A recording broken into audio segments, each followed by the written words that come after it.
We will call to the meeting at 5:32.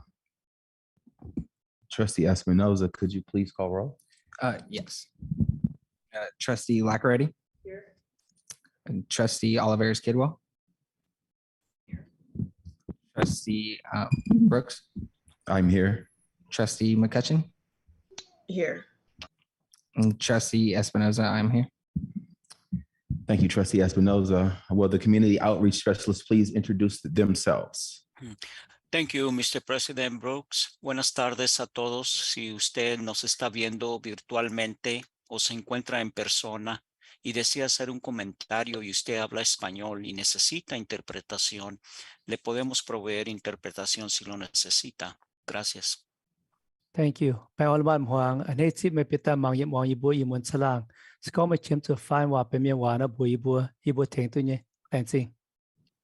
Thank you. Nhớ rằng trong đầu số linh hát số tu, giờ ta có họ sai sai bên nhớ cho hồ sơ đông hiểu nó ha, họ sáng tạo số halu là sự một lần nữa là chỉ là bên như một mong sai lu, giờ ta có sáng tạo, và trong đó. Thank you, Mr. President. Thank you, community outreach for all you do. Let it be noted that the board member McCutcheon, I'm sorry, I skipped the Pledge of Allegiance. Trustee Espinoza, could you lead us in the Pledge of Allegiance? Oh, yes, of course. Please stand. Hand over your heart and begin. I pledge allegiance to the flag of the United States of America and to the republic for which it stands, one nation, under God, indivisible, with liberty and justice for all. Thank you, sir. Let it be noted that board member McCutcheon is participating remotely from location 1139 Independence Court, Merced, California. Let it be noted. We don't have to do that. So let it be noted that Trustee McCutcheon is participating remotely from the following location, 1139 Independence Court, Merced, California. Trustee McCutcheon, please confirm that you can hear us clearly. I can hear you. Wonderful. Public comment prior to closed session. Identification of closed session topics. A, student expulsion. Number 4. B, public employee appointment, interim superintendent and chief of staff. C, public employee extending litigations. D, conference with legal counsel, anticipated litigations. E, conference with legal counsel, existing litigations. F, conference with real property negotiating regarding APN 031-173-013-000 and 031-173-014-000 and 031-173-015-000. And 3G, conference with labor negotiating regarding negotiations with MCTA and CSEA, Chapter 530. At this time in the meeting, public is invited to comment on items within the subject jurisdiction of the board in accordance with board policies on the items listed for closed session only. For those who are here with us virtually and would like to make a public comment, please call 1-669-600-6833 and enter selection meeting ID 872-3475-7885. You will be placed in a virtual waiting room until the moderator of the meeting gives you access to the live meeting. There will be an opportunity again for public comment when we return to open session. Comments for the members of the public shall not exceed 3 minutes per individual or a total of 20 minutes unless timelines are waived by the majority of the board. Mrs. Zuniga, do we have any callers for closed session item? Mr. President, there are currently no public callers in the waiting room. With that being said, we will take public callers here personally, in person. Good evening. My name is Cynthia Delgado, and I'm here tonight to speak as a taxpayer, a retired educator, and as the wife of Mr. Frank Delgado, who is also known as Mr. D. I would like to address some concerns that have taken place and now, unfortunately, are the talk of the town. As you know, The board has heard from speakers during the past meetings. Under our current leadership, teachers have been silenced out of fear of retaliation. The current leader has no problem placing teachers on administrative leave and even placing administrators back into the classroom for unprofessional behavior. Yet, he himself has chosen to behave unprofessionally. I would hope that you, the board, would take into consideration any comments from the last few meetings, as well as tonight, and place him on administrative leave without pay. His behavior, as documented on social media, is an embarrassment to our district, to each employee, and to every parent, and more importantly, to every child that this district serves. The time has come for him to be escorted out of his office after being watched as he packs up his personal belongings. Enough is enough. And when are you, the board, going to hold him to the same level of professionalism that you have expected from all of your employees? The leader took it upon himself to dock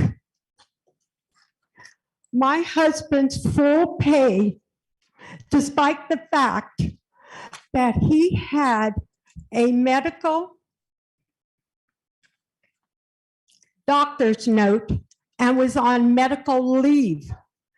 His action cost our family $14,578.37 by allowing this unprofessional behavior to continue.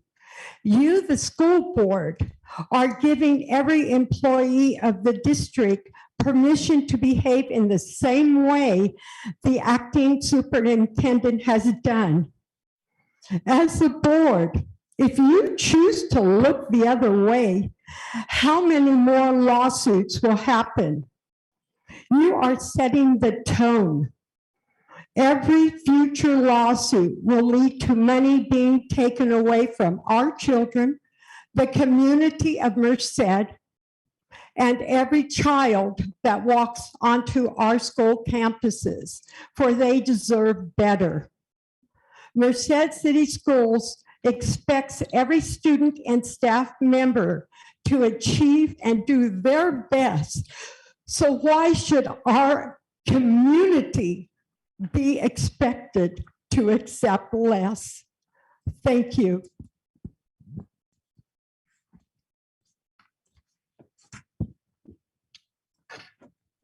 Thank you. Do we have any more public speakers?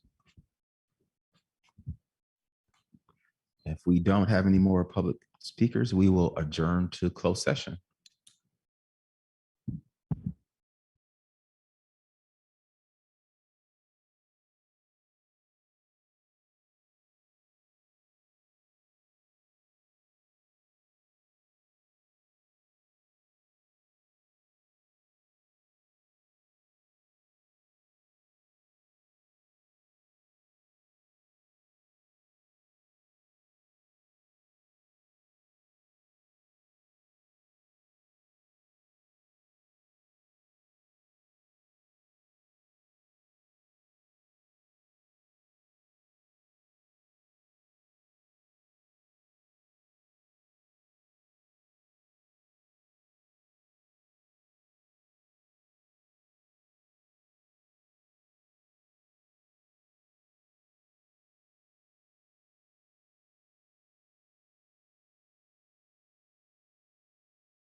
All right, we are live.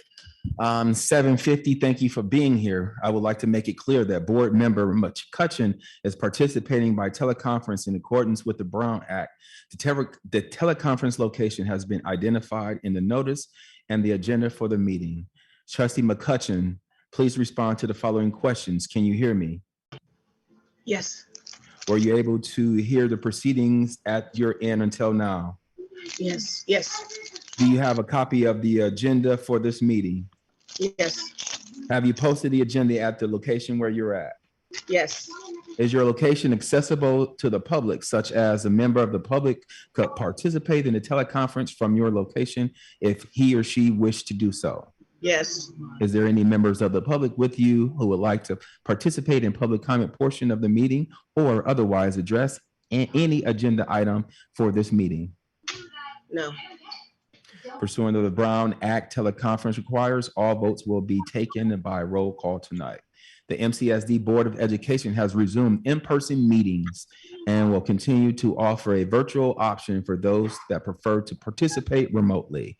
To enable public comment and translation services, both in person and remotely, public comment will be taken during the public comment period. This time is general public comments and comments on any specific agenda item. Should you choose not to wait until the agenda item comes up, if you choose to speak to a specific agenda item during the public comment period, you will not be able to speak to that agenda item again when it comes up later in the meeting. For those who are here in person, please stand by the podium and make your public comment. State your name for the record, then share your comment and or identify which agenda item you are addressing, then comment. You will have 3 minutes to address the board. To maximize community input, we exercise the right to reduce per speaking times if necessary by large numbers. For those who are with us virtually and would like to make a public comment, please call 1-669-900-6833 and enter meeting selection ID 872-3475-7885. You will be placed in a virtual waiting room until the moderator of the meeting provides access to the live meeting. Thank you for your patience as we strive to hear all voices, both in person and remotely, and work diligently to be effective and efficient as possible. Will the community outreach specialists please introduce themselves? Thank you, Mr. President Brooks. Buenas noches a todos. Si usted nos está viendo virtualmente o se encuentra en persona y usted habla español y necesita interpretación, le podemos proveer interpretación. O si tiene alguna pregunta o comentario, también puede ir a la función del chat en su pantalla. Gracias. Thank you. แปลว่าละมันหวังอันนี้ที่ไม่เปลี่ยนแต่มองอีบุอีเหมือนฉลางสก็ไม่เชื่อมสุดฟังว่าเป็นเมียนว่าเนาะทุกจัดแฟคลิกหลุนเดียนฟังหรือกินเมียนสก็ไม่เชื่อมสุดฟิลักยูโทนจัดแชทโอแรงซิง Thank you. 鸟种村里哈做到，要哈大家哈晒背哈好上到给菜路，哈乌鲁蒙只动用的好 session 咯，他晒路 button 跟鸟做好，刚中张的个来 screen 一 click 中到哈个哈大蒙。it's muted. We lost them. We lost volume. We lost the volume. Gotcha. All right. Thank you to our community outreach specialists. I appreciate the hard work that you do. Trustee Espinoza, could you please call roll for us? Certainly. Trustee Lackaretti, Here. trustee Oliveras Kidwell, trustee McCutcheon, Here. and trustee Espinoza. I'm here. President Brooks. I am here. Thank you. Trustee Oliveras Kidwell regrets that she could not be with us tonight as she is attending a family wedding out of the area. Trustee Espinoza, could you please lead us in the pledge? Yes, if everyone could please stand. Hand over your heart and begin. I pledge allegiance to the flag Of the United States of America and to the republic for which it stands, one nation, under God, indivisible, with liberty and justice for all. Thank you, Trustee Espinoza.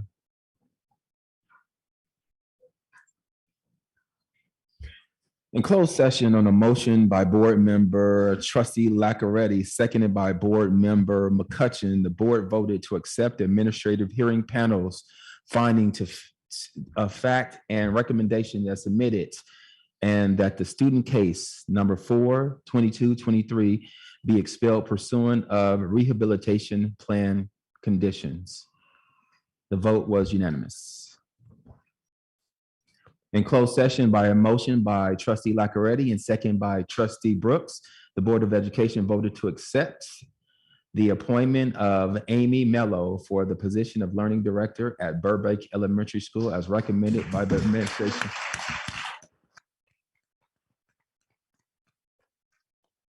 On behalf of the Board of Education and our district, we want to welcome Ms. Mello to our district, and very excited to have her come and be a part of the Burbank team and the MCSD community.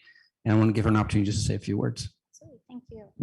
Well, I want to say thank you to the board, to the cabinet, to guests, to you, sir, for giving me the opportunity. I've been in the Merced area for over 20 years, taught students all across the county, have worked with a number of MCSD staff over the years, many of you sitting in this room in different ways. And I'm so excited to now be a part of MCSD and to learn and to grow just as a professional alongside of you. I have a great passion for students and for helping them find their gifts and becoming citizens who serve their communities and their greater world. And so I'm excited to have the opportunity to do that here in Merced City. So thank you. Congratulations.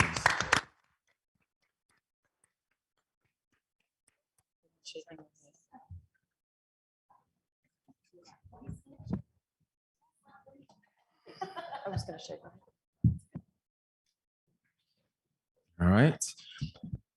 In closed session by a motion by trustee Lackaretti and seconded by President Brooks, the Board of Education voted to accept the appointment of Joshua Shaw for the position of Learning Director at the Rivera Elementary School as recommended by the administration staff. Actually, I apologize, President Brooks. It's the middle school, so I wrote it wrong, so I apologize for that. But again, he is part of our community and part of our family here. He's taken on a new position. We're very excited to have him take on that new leadership role and know that he will do really well, and also give him an opportunity to say a few words. I just want to say thank you to everyone for the opportunity. I'm honored to serve the community, staff, and students of Rivera Middle School. Go Knights. Go Knights. Thank you. You want to maybe go and shake your hands, Ms. Mello? You want to go shake their hands too as well? Congratulations. Thank you. Thank you so much. Congratulations. Thank you.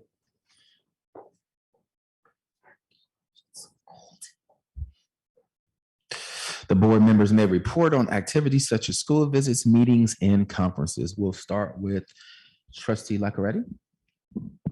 I attended, oh my God. I attended the graduation ceremony at Crookshank. It was really awesome to sit up on the stage with district administrators, Ms. Castro, Mr. Smith, and Mrs. Hicks. It was a really cool experience. And I think this is one of the reasons why we become board members. And it was such an awesome experience to be there, and with all the parents cheering. I really cherished. It will be a very memorable moment for me for the rest of my life. That's it. Thank you. Thank you. Trustee Espinoza. Thank you. I continued my principal visits, meeting with principals. I think this is the most informative round of visits to sites yet. I have a few left to go and a few to circle back to. And so looking forward to doing that. I did do trustee office hours at Muir Elementary. That was a great idea. Definitely going to be replicating that project. I probably spoke to between, I would say, like 10 and 15 educators, which was great. And definitely would do this again at other sites. And additionally, I did have a few meetings with community members to discuss various concerns that they had within the district. And then that concludes my report for tonight. Thank you. Thank you. Trustee McCutcheon. I wasn't able to attend Tanaya's graduation. I believe Jesse filled in for me, and I want to say thank you so much. I appreciated that. I also want to tell Fremont that I see them in their new playground. I see what they're doing. It looks amazing, and to keep up the good work. Thank you, Trustee McCutcheon. I had the pleasure of helping out Ada Givens with their water day. My station, along with my teammate, was the loudest and funnest. I'm not bragging though. And then I also was able to attend Hoover's middle school graduation. It was beautiful. Like Trustee like already said, that's one of the reasons that we do it. We get to see those beautiful faces and those shining kids, and they're just so happy, and you're happy for them. So, you know, that's a beautiful moment as being a trustee. And that concludes my presentation. Oh, I forgot to say, I did go to the Pride Flag ceremony downtown. Wonderful. Thank you.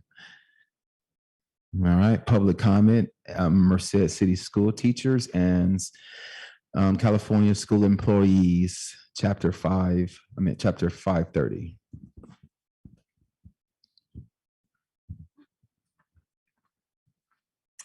Good evening, trustees and cabinet members. Again, I'd like to thank you for adding this time to the agenda so that I may speak on behalf of MCTA regarding the agendized items as well as general concerns we have regarding our district.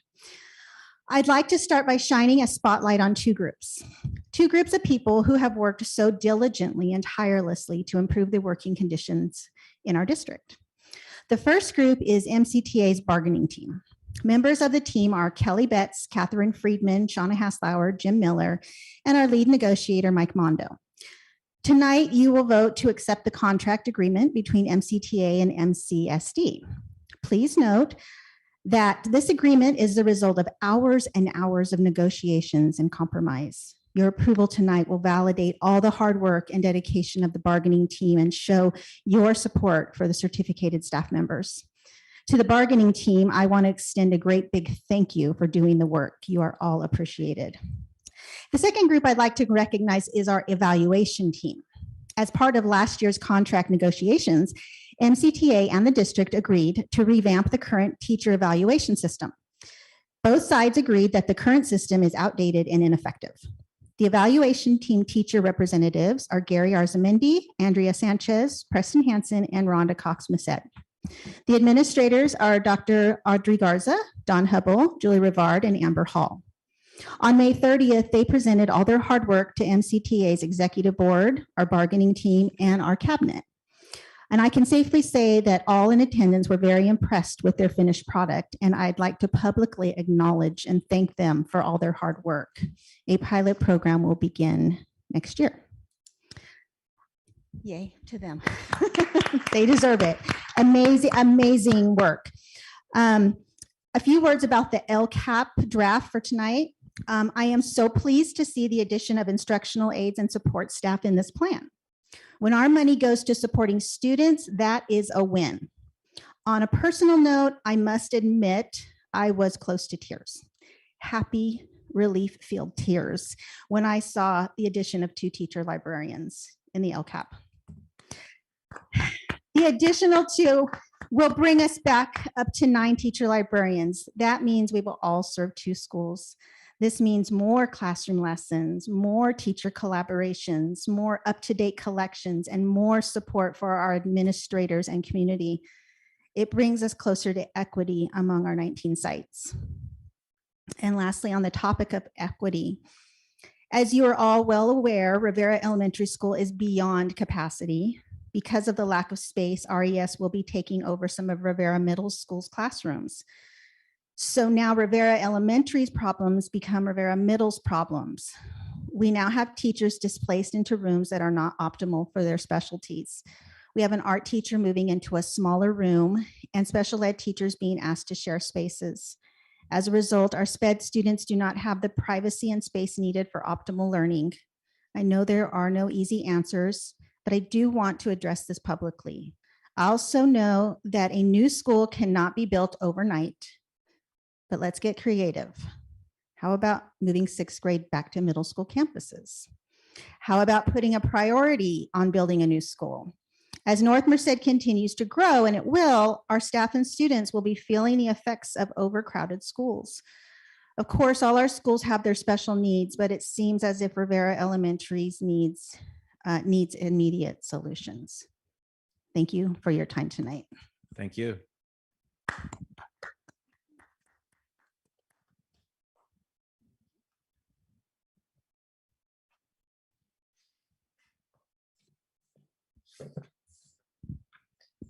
Good evening, school board member and members, sorry, and executive cabinets. My name is Susan Ledesma and my pronouns are she, her. Thank you once again for allowing CSEA the opportunity to speak directly to you in this public forum. There are 2 things I'd like to address this evening. First of all, and as Diane mentioned, as we go through the agenda, we see there are a number of contracts up for renewal, and some of these contracts are regarding professional development. Diane hit it on the head when she said all of our students improve when all of our staff is included in that PD. So I would like to remind the board and the executive cabinet that professional development is necessary for all staff. Social, emotional, and behavior support programs work best when they are consistent across all aspects of a student's educational experience. Whether they are on the bus, in the cafeteria, on the playground, or in class, I ask our board to remember this when considering how these contracts are implemented on our sites.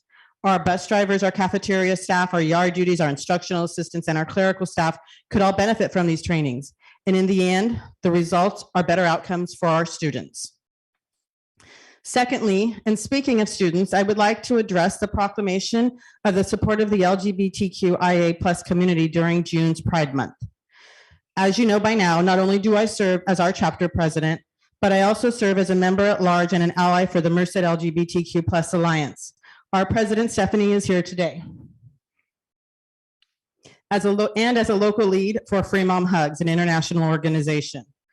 During this time in our country when there are so many anti-LGBTQ laws popping up in every state and in every branch of government, I feel it's important to take a minute to speak directly to our LGBTQ+ members, actually to all employees, classified and certificated, and to our LGBTQ+ families and students. To those who are out and proud, and to those questioning, and those sitting at home terrified someone will find out. Hey, Rainbow friends. I want you to know that as chapter president, I stand with you, not just today, and not just in June, but every day year round. I see you, I hear you, I support you, and I will fight for you. And you and your experience and your existence are valid and vital. This world and this district are better places because you are in them. I applaud the steps that MCSD has taken by way of inclusivity with this 3rd year of proclamation, and I look forward to seeing more.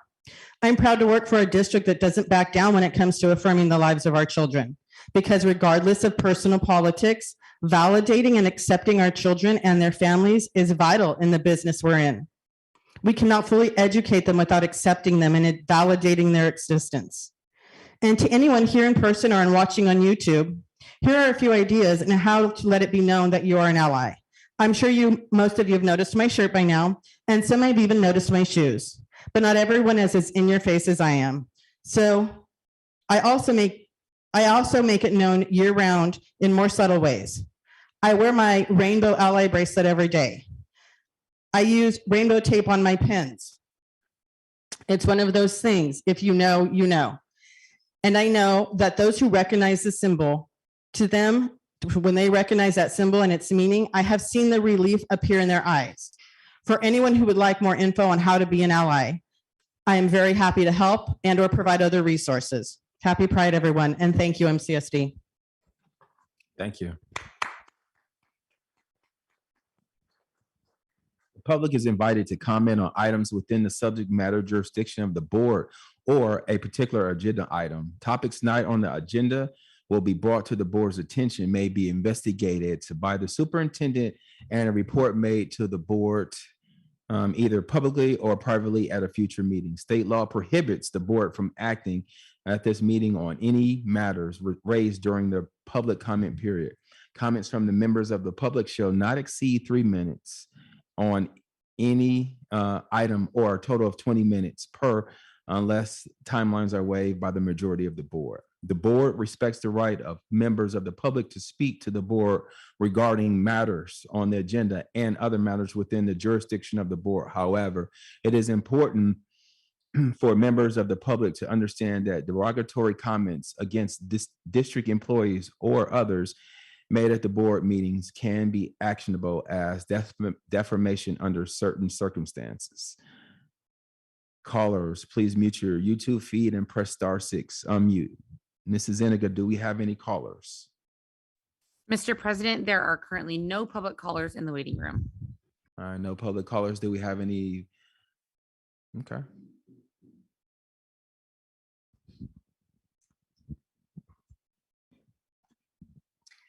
Good morning, trustees, executive board. My name is Katie Burns. I'm currently a classroom teacher at Chenoweth. At the May 30th board meeting, Trustee Espinoza referred to the district as a system. President Brooks expressed his optimism with the current state of our system. I'm here tonight to discuss one part of the system that I believe is broken and left unchecked will continue to erode those pieces currently working. MCTA President Diane Puss disclosed the #1 concern of teachers in our district is student behavior and the lack of meaningful consequences. Every school day, students and teachers are met with casual disrespect of rules and procedures by students, consistent disruption by 10 to 25% of the students in class, or those walking by an open door, violations of privacy due to phones in class, the bathroom, and the field, vaping in bathrooms and on the field, threats, and violence. A 2018 study by the Harvard Business Review found 37% of workers exposed to bad behavior were more likely to mimic poor behaviors. The Harvard study dealt with adults, but our clients are children who deal with impulse control problems and have difficulty making judgment calls due to where they are with brain development. The lack of and limiting of teacher support, trained behavior specialists on each campus, frequent liaising between social workers and families of children who struggle the most, combined with a lack of meaningful consequences, means our Tier 2 students often slide unchecked into Tier 3 behaviors. Additionally, Tier 1 students exhibit more Tier 2 behaviors. Adopting PBIS and conscious discipline in an effort to reward and spread good behaviors are an admirable step. However, when those steps don't work, the equation is no longer in balance and requires consequences, meaningful consequences designed to teach and improve behaviors, not simply provide a timeout or become a warehouse of poor choices. Without these measures in place, untold instructional minutes are lost, students become less engaged, and school campuses become unsafe for students and adults. You've all stated that you're here for the children, and if that's true, please be here for every child, not simply those who stand out because of amazing accomplishments or for extreme behaviors. All children deserve attention and a safe place to learn. Thank you. Thank you.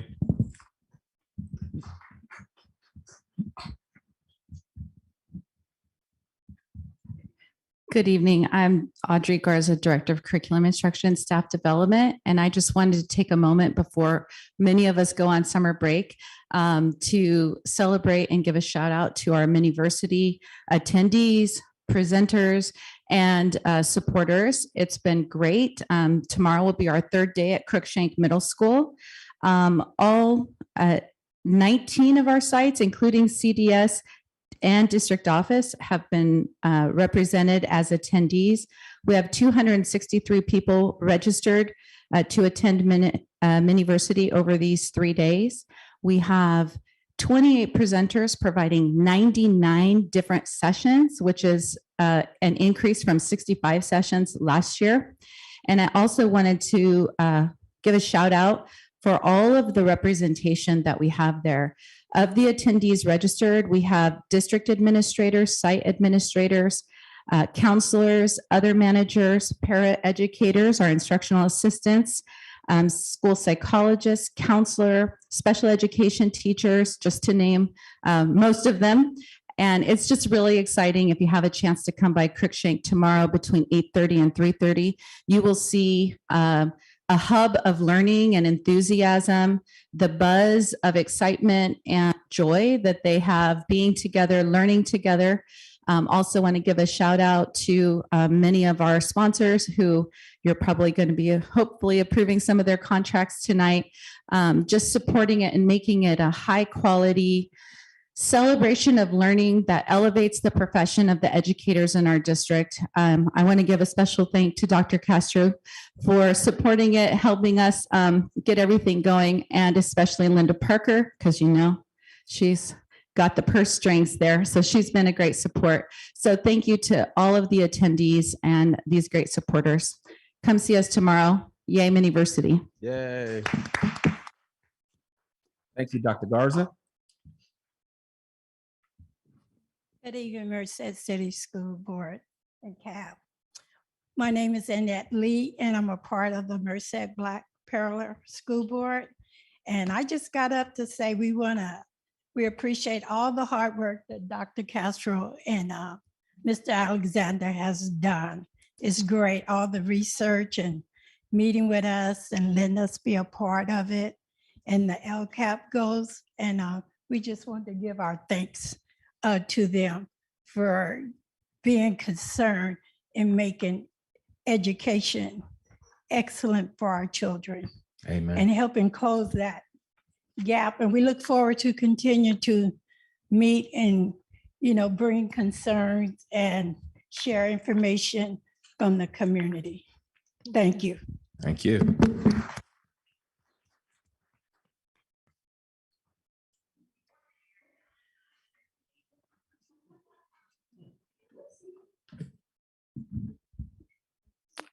Hello, board.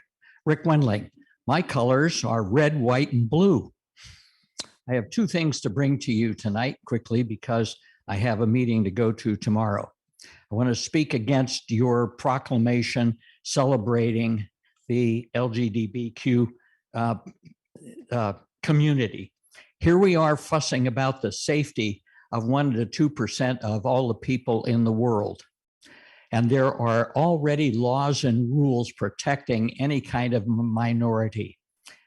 And the previous speaker or before spoke on discipline. Well, one of the reasons that we're having discipline problems is that we're not taking care of the reading, writing, and arithmetic. And the teachers, I'll get to that in a second. We should not be sexualizing our children despite what the legislature is forcing upon you. You can fight back about to them. Merced should not be celebrating abnormal sexuality. And furthermore, I'm tired of having that pushed into my face every day of the week, especially even here. And teachers, especially teachers. Got a minute? Okay. If I were a minority parent, I would be immensely upset about this new agreement on salaries and benefits and all of that. Our minority students predominate the unlearning student population. They're not learning how to read, do math, or write in the English language. The DPA-3 proves this point. Even though there has been improvement, I'm still seeing about a third of our students not doing very well, and I know who they are, and you know who they are. Our teachers, not counting admin, are getting raises from 10 to 30% for a work week or a work year of 188 days, and wherever I wrote that, and with, forget that. Every parent should be upset. I surely hope that the program that you are going to vote on also tonight are going to work and improve and seeing the good results. But seeing how in life, how government programs don't work, I have grave doubts. You administrators, like supervisors and council persons, are not protecting the taxpayers, but are way too cozy with your union employees. And the problem is you have all the time, they have all the time to have access to you, and the taxpayers don't. All this is to show our tax-paying parents that they, whether renter or home buyers, will never own their own homes because all of these salaries and benefits come out of real estate taxes, which are already some of the largest and highest in the country. Start wrapping So, it up. thank you very much. Thank you.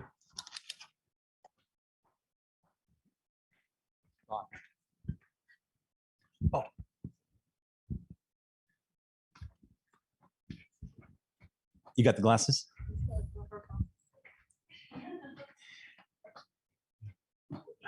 All right. Good evening, board trustees. Steve Russos, student of children soon to go into Hoover. Just a few things. One, I want to thank the trustees that I had a chance to meet with over these last couple of weeks and just talk about what matters to parents. I really appreciate that time, and I love the idea of office hours. The other thing, I just want to echo the congratulations and joy for the two full-time librarian positions. You know, definitely could use another two, but it's a great step. And I think there's going to be a lot of joy and success for our kids for that.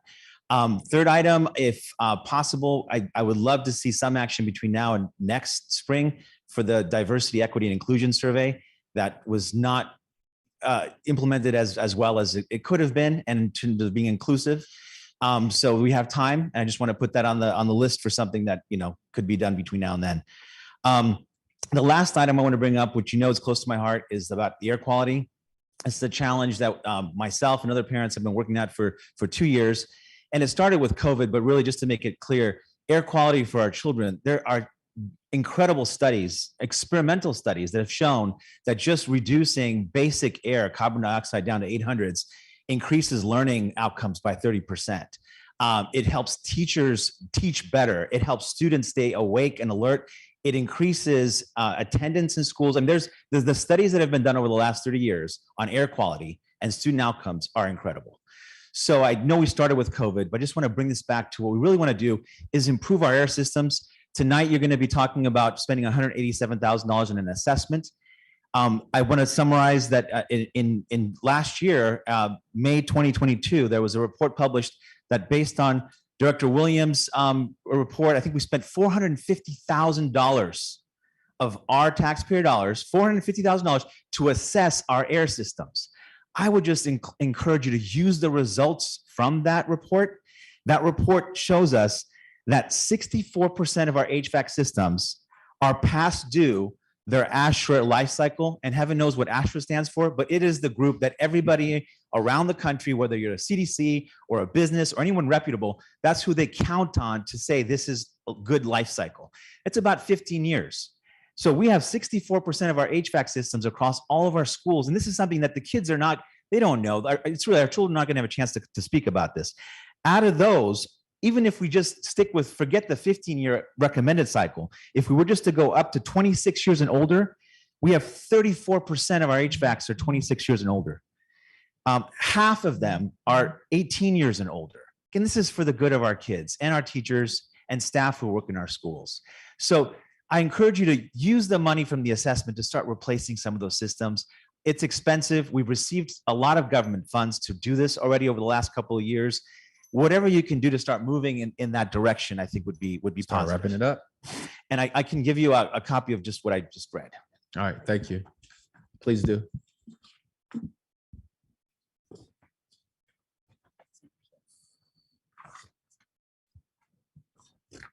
Thank you, sir.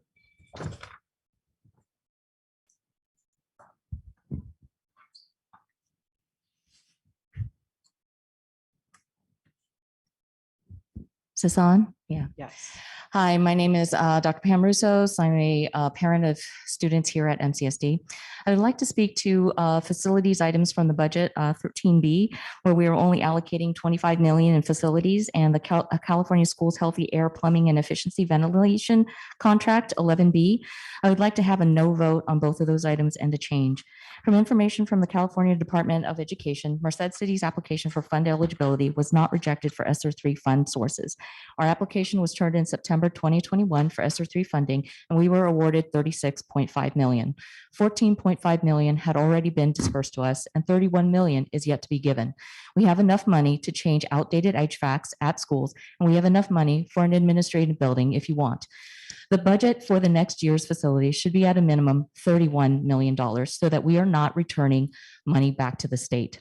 I would like to also read a portion of MCOE Superintendent Tejan's email to me. Dr. Russos, I do share your concern about addressing older HVAC systems in our school districts, and I did have a conversation with Acting Superintendent Meisenheimer about the situation. I recommended to him that the district look for ways to expedite the replacement of HVAC units that weren't designed for the higher rated MERV 13 filters or better. MCOE spent a large percentage of ESSER funds on replacing old HVAC systems. Everything from were back ordered because it seemed everyone was doing the same in 2020, but our projects were completed by the end of 2021. He also wrote to Superintendent Williams, "Good morning, Brian. Unfortunately, I have to make you and your board members aware of an official Williams complaint on the condition of your older HVAC systems. The language of the Williams settlement does include HVAC systems.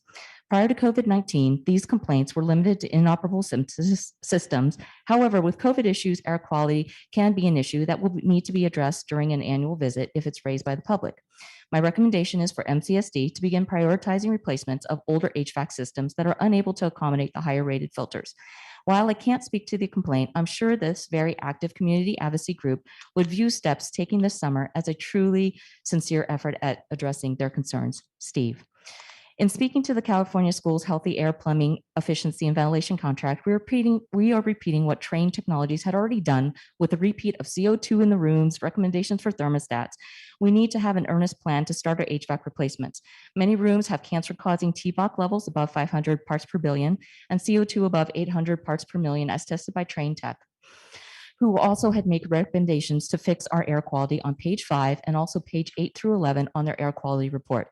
We need to replace our outdated HVAC systems and make air quality changes as recommended by our consultants, Train Tech. And to note, in 2019, staff absences were 5,775. Students were at 21,921. In 2022 to 2023, staff absences have blossomed up to 13,425. And for students, we are at 74,861. This year, many classes ended the year with another round of COVID, groups having diarrhea, vomiting, and another group with sore throat, headaches, and stuffy nose. Please consider changing those two items for this agenda. Thank you very much for listening. Thank you. Good evening. My name is Kashana Ashford, and I am the parent of 3 students at Chenoweth. And I spoke last month at the board meeting, and I meant everything I said last month. I also had to think critically about providing you guys with solutions to deal with the issues that are affecting African-American students in this district. So one of the things that I came up with is each board member, access is an issue here. Coming from the Bay where there are intermodal stations of transportation. Can you speak into the mic? Oh, sorry. There are intermodal stations available with multiple transportation agencies meeting in that one central location to coming to Merced where not even all of the neighborhoods have sidewalks. Very, very different. My thought is that each board member can organize before you have this board meeting at one of the schools in your service areas where you get to meet with the people in the areas that you serve and allow them to come to a central location because they may not be able to get here. It's a reality. Not everybody has a car. If you don't have a car in Merced, then you're stuck basically between a rock and a hard place. Transportation is not that of the Bay Area. It's infrequent and it does not really service this county adequately. So my hope is that you'll take this into consideration and you will have a mini board session with just the trustee for the area and allow the families to come to you and bring any issues and hopefully garner some community involvement. And another issue that I had is with reference to threats of violence against African-American students and other people of color, but specifically African-American students. Please do not have your administrators quote ed code and say, oh, per ed code, I can't. Have them provide the specific ed code to the parents when issues of violence and threats are made against their students. And also the discipline policy. So you may not be able to tell me what you guys have done to that particular student or students if they're involved in something like this. But what you guys should do is make a clearly outlined policy that parents can reasonably expect as far as disciplinary action towards students who are violating the rights of African-American students in this district. I feel like it's fair. It's a reasonable request. Okay, so you can't tell me specifically what you're going to do, but you can outline these are the steps that are going to be taken. Threats of violence and racial slurs. My fourth grader was called a black retarded bitch. My 3 children at Chenoweth were told that they were going to die. And this young man, by a white student at this point, that they were going to die or be killed. And I had to email you, Mr. Brooks, twice, email the former superintendent that was fired. And I had to then meet with Mr. Sanchez. Need you to wrap it up. I will wrap it up. And still, there's no resolution. It's unacceptable.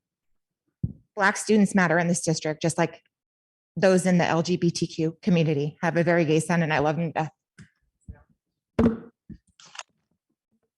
Thank you. Do we have any more in-person comments? Mrs. Zuniga, do we have any callers for public comment? Mr. President, we have one public caller in the waiting room and I will admit them now. All right.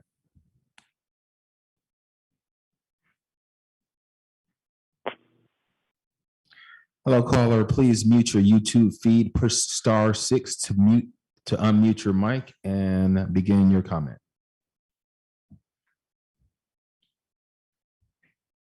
Hello, can you hear me? I definitely can. All right. Hello, my name is Michelle Taylor. I am a teacher at Peterson Elementary and also on the executive board, currently serving now as secretary. I just want to make a comment to the gentleman, Rick, I think his name was Renly. I quickly made Post-it notes after hearing his comment. I want to first start by saying the LGBT community, Susan Ledesma, you did a wonderful job speaking. I did not like his comment about not being able to celebrate abnormal personalities. That is awful, absolutely awful. Every child deserves to be heard, and for him to say that just tells that his heart is not with the community.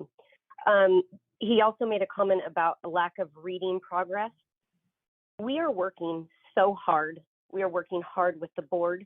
Our literacy program members are trying so hard. How dare him make the comment that because you act as if teachers just do what they're given and don't work tirelessly to get our kids to increase all skills. Teachers are working above their contract hours. They're going above and beyond to learn the science of reading, taking classes, whether it's paid for by the district or not. And for him to talk about we are receiving a 10 to 30% Caller, I need you to address the board and not him. Okay. I will continue. We will be discussing our raise for our 180 days. And I strongly ask that you approve that because teachers work, like I said, again, tirelessly, effortlessly to get our students to where we need to be. We are getting to a point where we are working together, and I don't believe that people see that. And I just want to say that thank you, board, thank you, cabinet members, for hearing us, for letting and allowing our union leaders to speak on our behalf. Our raise for 180 days is just something. We work only that number of days, but let me tell you, we work way more than that, than an average person that works 180 days. And so thank you for hearing our concerns and wanting to give us better. And really that's just for our cost of living. It's not even really an extra raise. So thank you though for hearing that. And I appreciate you listening to all speakers. Thank you. Thank you, caller. Mrs. Zuniga, do we have any more callers in the waiting room? Mr. President, there are no public callers in the waiting room. Thank you. We'll go to reports, highlight of governor's proposal for 23-24 state budget and K-12 education. Mrs. Parker. Thank you. Good evening, President Brooks and trustees. Governor Newsom's May revision aims to protect existing investments while anticipating continued economic uncertainties. State revenues have continued to underperform since the release of the governor's proposal in January, recognizing a $31.5 billion budget shortfall, which is an increase of $9.3 billion since January 2023. Fortunately, education falls into the category of an investment to protect, and Governor Newsom proposes to fully fund a historically large cost of living adjustment, or COLA, for K-14 education. Doing so, however, does come at the expense of one-time funds reduced in the current year, 22-23, some of which have already been allocated to local education agencies such as ours. If revenues continue to decline at the state level, deferrals, reserve account withdrawals, and COLA deficits are options that may be imposed. Echoing Governor Newsom's warnings in January, should broader economic risks materialize, deeper reductions will be necessary. The May revision and what will become the 23-24 enacted budget in late June presents the riskiest budget California has had in over a decade.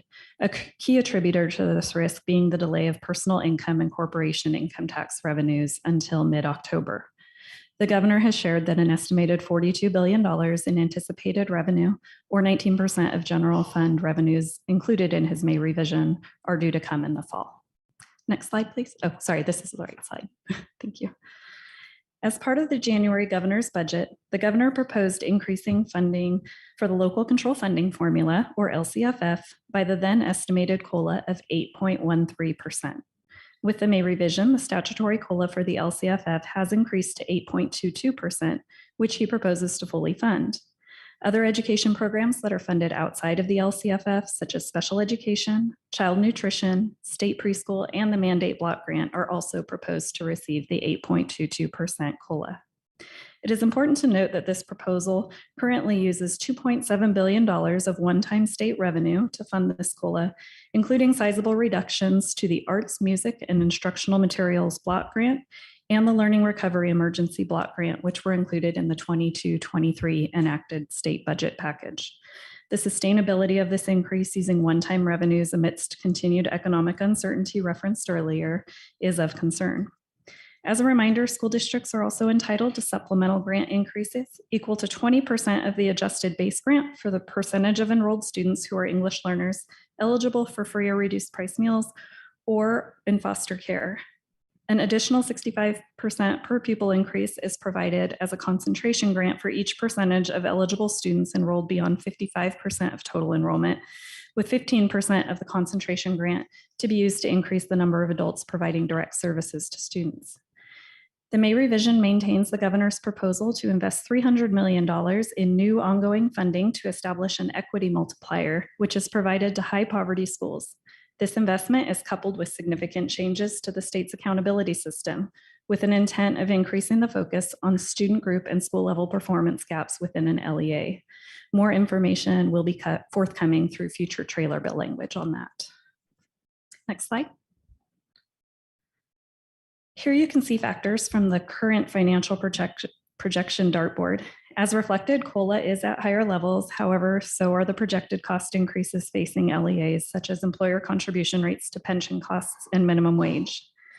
Governor Newsom does not propose additional funding for the California Public Employees Retirement System, or CalPERS, or the California State Teachers Retirement System, CalSTRS. Employer contribution rates, which would offer a relief to LEAs.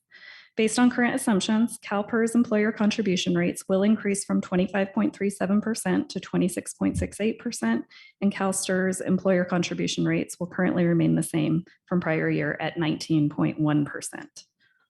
Next slide. The voter-approved Proposition 28 requires the state to provide arts and music funding for schools outside of the Proposition 98 minimum guarantee beginning with the 23-24 fiscal year. It's estimated that the state will fund the $933 million worth to fully fund the Proposition 28 obligation for the 23-24 fiscal year, which is a decrease of $8 million from the estimate that was provided in January. Next slide. As mentioned earlier, the governor does propose a couple of sizable reductions to grants that were included in the 22-23 enacted state budget. First is an additional decrease of $607 million in one-time funding to the Arts, Music, and Instructional Materials Block Grant. This reduction is on top of the $1.2 billion reduction that he proposed in January, bringing the total reduction to $1.8 billion, or 51% of the amount provided in the 22-23 enacted state budget for the program. If this proposal is approved, MCSD will likely receive only $3.2 million of the original $6.3 million allocated for the district. Next slide. The second proposed reduction is to the Learning Recovery Emergency Block Grant in the amount of $2.5 billion. This would bring total funding for this program to $5.4 billion, a decrease of about 32%. MCSD was awarded $18.3 million, and we will provide an update once we know, one, if this proposal actually goes through, and two, what that reduction in fact means to MCSD. Next slide. In closing, no significant changes were presented in the May revision related to areas such as special education, facilities, literacy coaches, and some of the other proposals that were on the table. What has changed is the significant increase to cuts in the current year flexible funding to address the proposed ongoing LCFF expense. The state's hope is that resources will sufficiently materialize for 2024-25 to maintain the funding formula with ongoing resources going forward beyond next year. The 23-24 budget that will be presented later this evening includes the slightly more conservative COLA assumptions that were released in January. Warnings from the Legislative Analyst's Office do caution that the May revision state revenue estimates may be too optimistic, which could in turn, of course, impact our district's revenues. Once the state's enacted budget is in place for 23-24, we will be updating the district's budget to incorporate the approved funding factor and any other notable changes. And at this time, I'd be happy to answer any questions that you may have. Thank you, Mrs. Parker. Trustee, do we have any questions?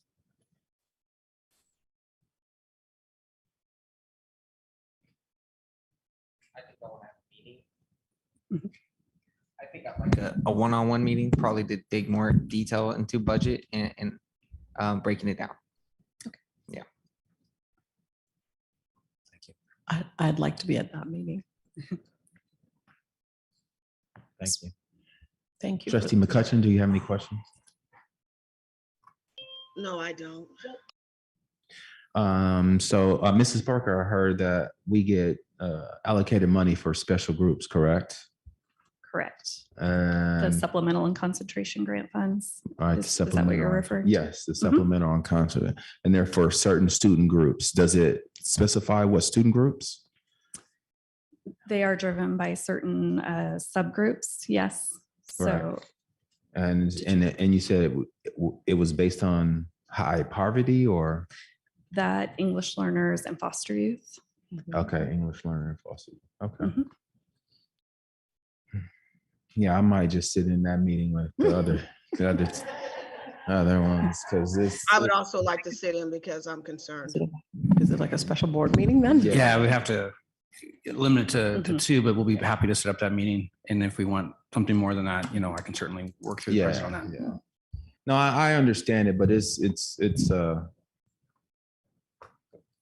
I just wanted to break it down as far as the subgroups and what's earmarked on what, because we should be able to follow that money and look at the programs that we're providing and see if they're working. If not, then shift. Right. And if I may, much of that is included in the LCAP plan and that will also be presented later as far as, because the supplemental and concentration funds are a portion of our LCFF funding and are highlighted throughout there. So gotcha. We can certainly speak to some of All right. those existing programs and additions too. So Gotcha. Thanks, Ms. Parker, for the presentation. thank you. We'll go to number 8, Educator Effective Block Grant, Dr. Castro and Mr. Alexander.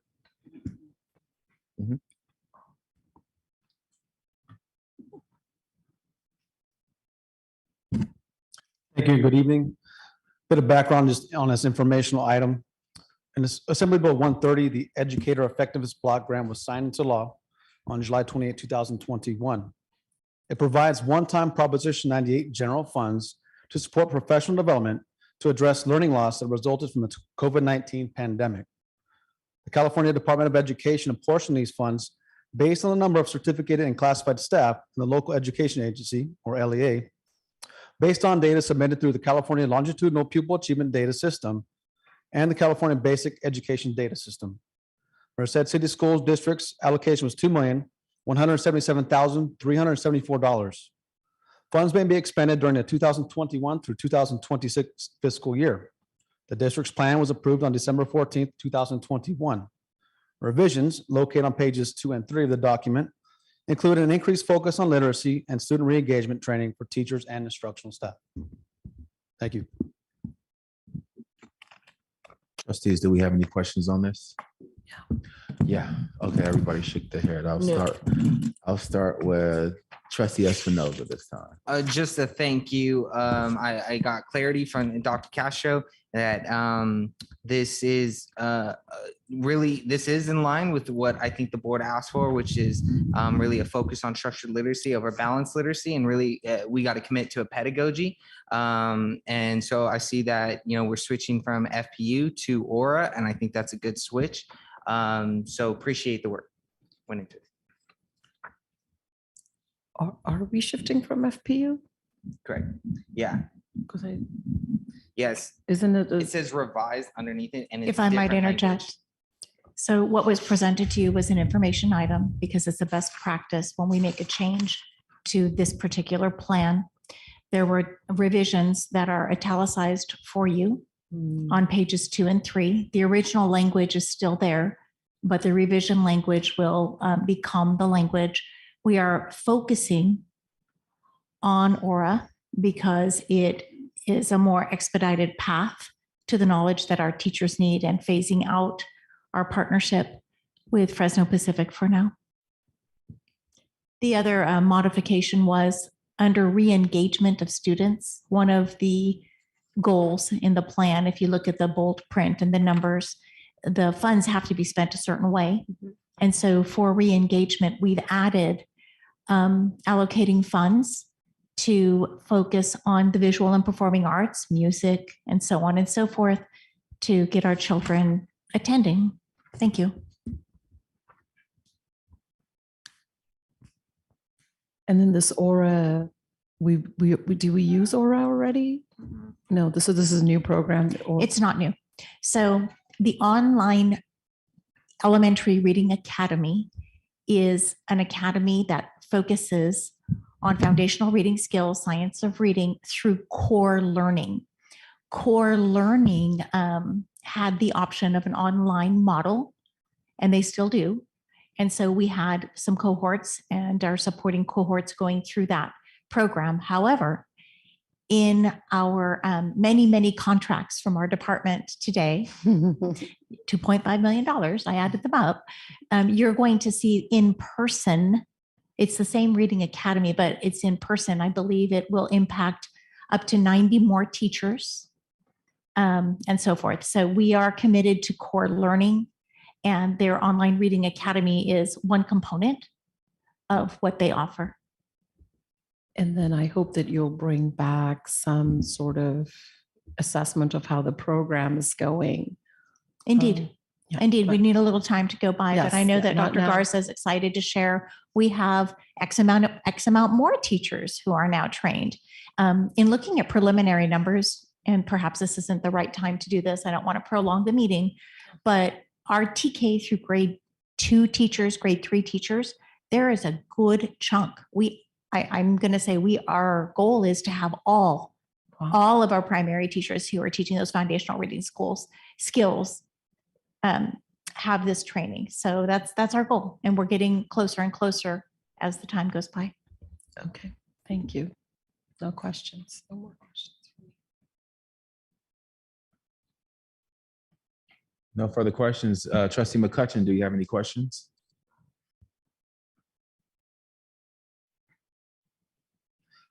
No. Okay, with no response, Mr. Alexander, thank you for your presentation. This is going so quick. Quarterly investment report, Mrs. Parker. Yes, thank you again.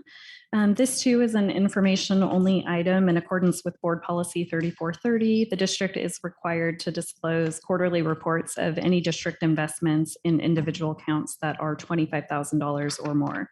So therefore, the Merced County Treasury Investment Report and Self-Insured Schools of California other post-employee benefits trust statement for quarter ending March 31, 2023 are attached for your review.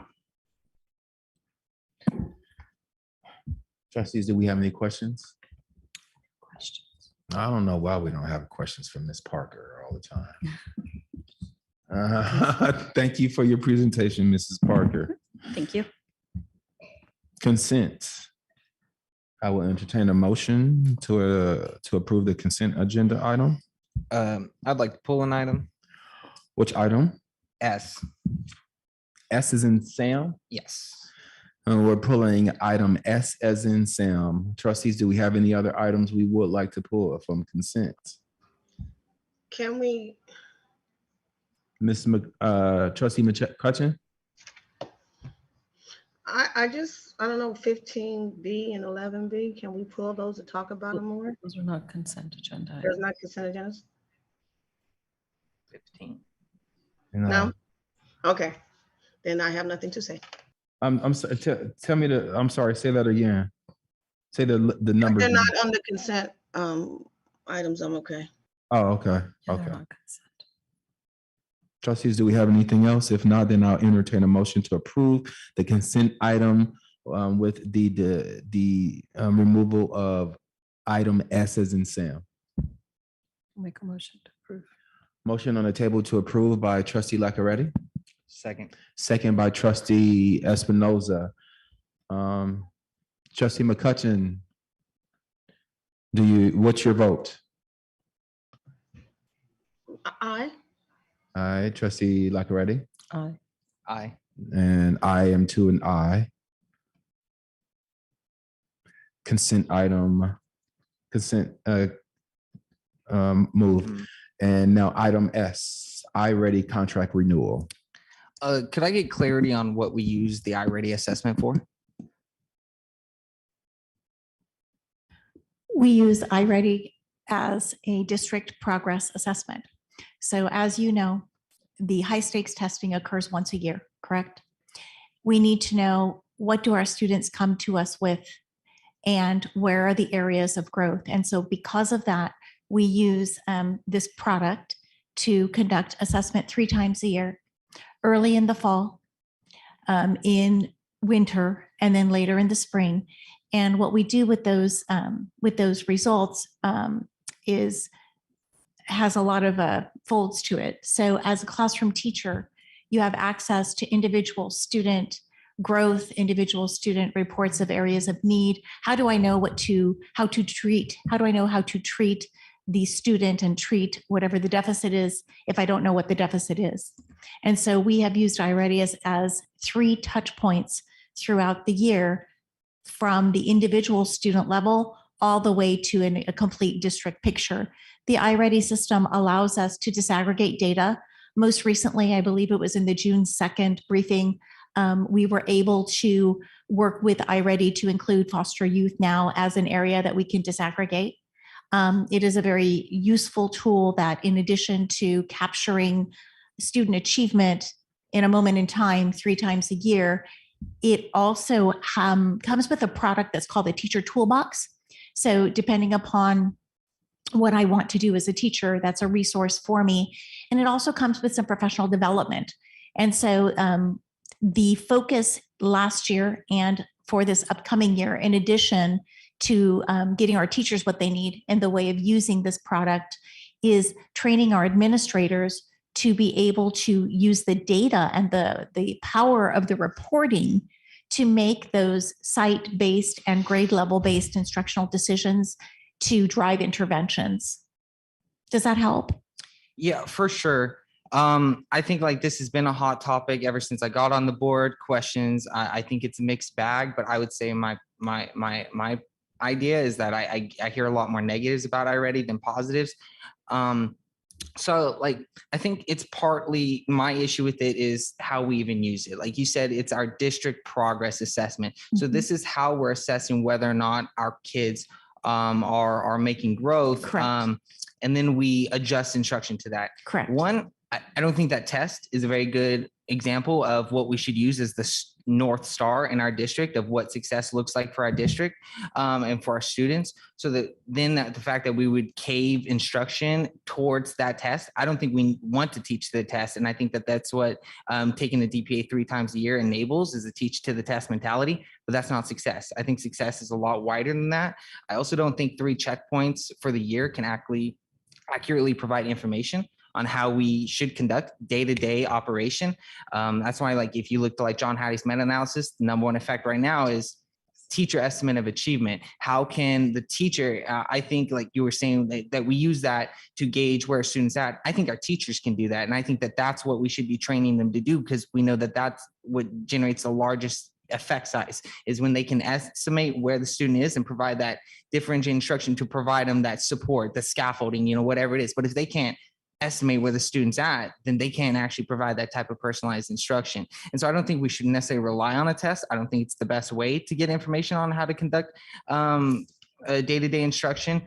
Furthermore, and ultimately, I don't want to use support iReady as a district progress assessment when I think success for our students is a lot more than those 2 data points. And when we spend $250,000, multiple weeks of instruction time to assess students on these basic 2 measures, I think it's a disservice to our students. I think standardized tests do more damage than good in terms of defining what success looks like for our students in a very narrow fashion. And then the entire system caves and we dedicate massive amounts of millions of dollars in teacher time towards those two very, very narrow viewpoints, which we know are generated like inequitably. We know which students are going to generally do well on those tests and which ones aren't.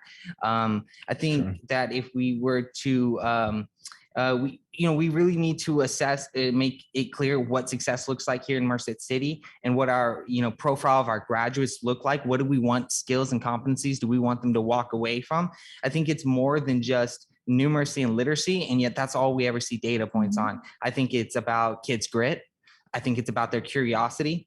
I think it's about their creativity, their kindness, their civic mindedness, their drive to change the world. Like there's a lot of things that we value that we simply don't measure. And it's because we put all of our eggs in a singular basket. And then the district, this is what we get every single time. The DPA, we get 2 data points for multiple throughout it. And I think if you would ask like a parent what they want their kid to learn, it's a lot more than literacy and numeracy. Of course, they're important. They're the foundation of everything, but it's so much more than that. And yet that's what we isolate and focus on, to the point where we cut out things that aren't aligned to those. And so I like to see the re-extension of like visual and performing arts because we know motivation is like key for that.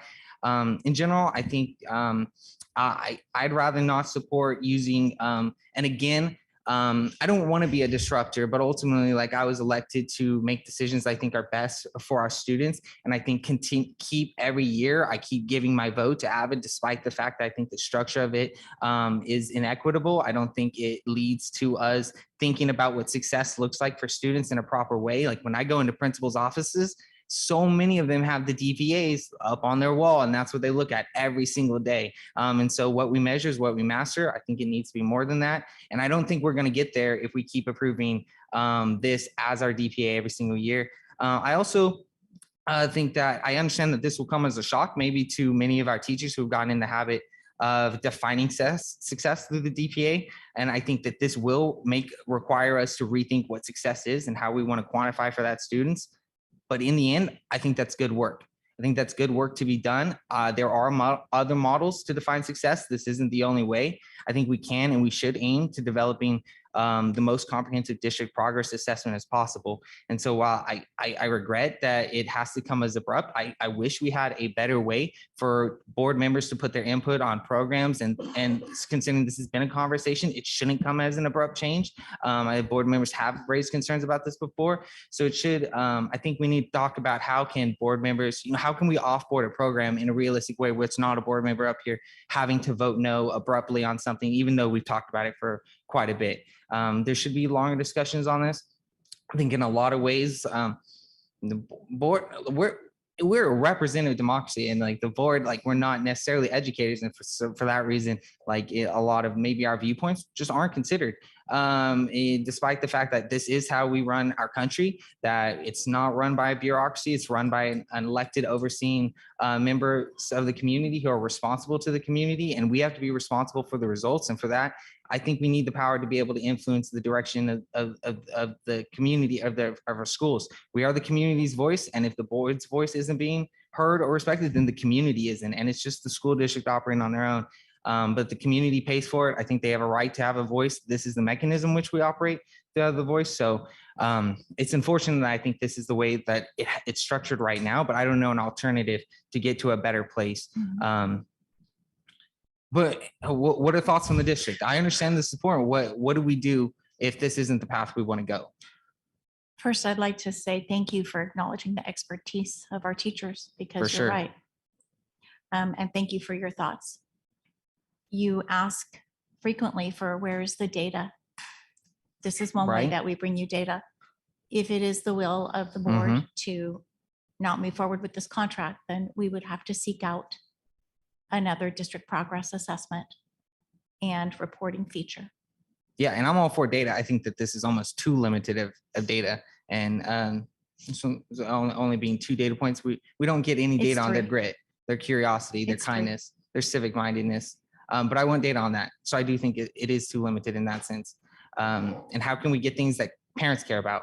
We value what we measure currently in education instead of measuring what we value. And I think like as much as we can alter that framework, I think it's better for our kids. Thank you for your comments. Thank you.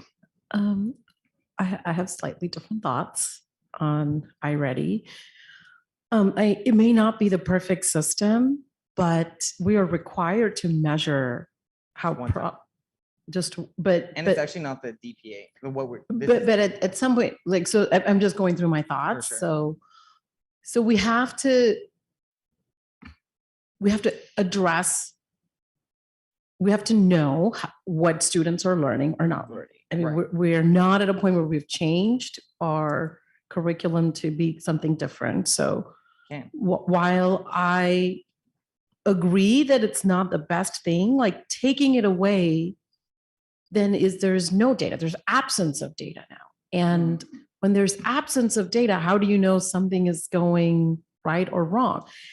We have 11,000 students, right? And how do you measure, what are the things that you said, like visual and performing arts success? or Creativity, grit, creativity, curiosity. grit, like how those are subjective things. And how do you measure subjective things for 11,000 students with the time, with limited time and all the other work our teachers have to do? So while I recognize that this may not be perfect, I wonder if we are just moving ahead without actually trying to replace it with something else. We have to measure. People have to know. Like I was a parent, and then I think for me, it provided, like from if you look at from a parent perspective, when my kids were in classrooms, it did provide me with assessment of what my kids were doing, and it shows like individual kids, like where they're reading or what their phonics level is, what their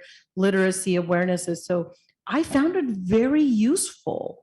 And so I think what is missing for me in this discussion, I obviously have not talked to teachers and other folks. I'd like to have some sort of input. I mean, can we invite, I mean, is there a teacher who has some input in this matter, like that can come and speak right Got a now? union president right there. I mean, can we have her come and say something as to? Hold on.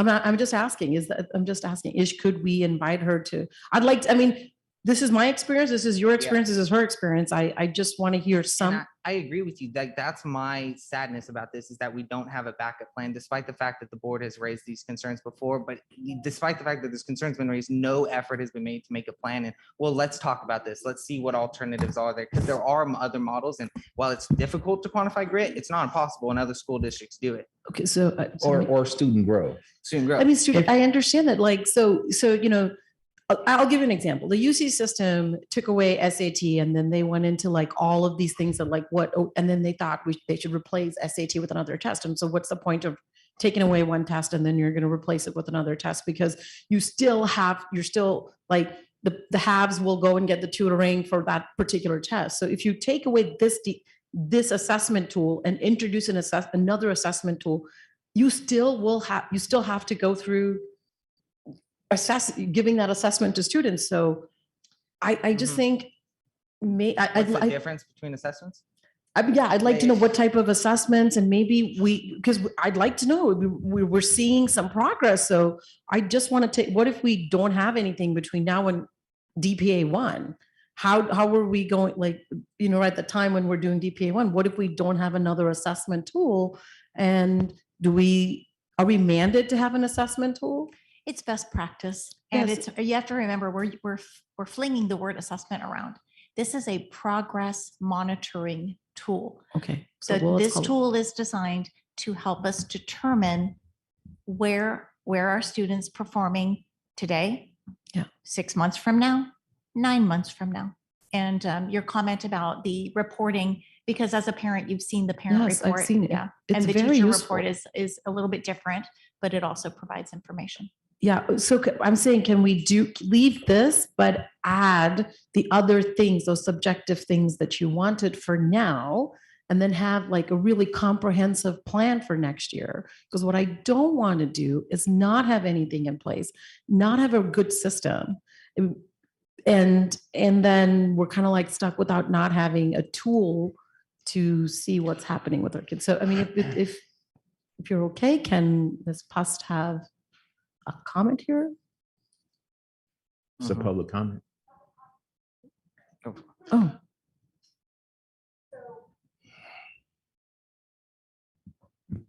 So as you know, right now I'm a teacher librarian, so I haven't used the program in a while. But when I was in the classroom, I did use it.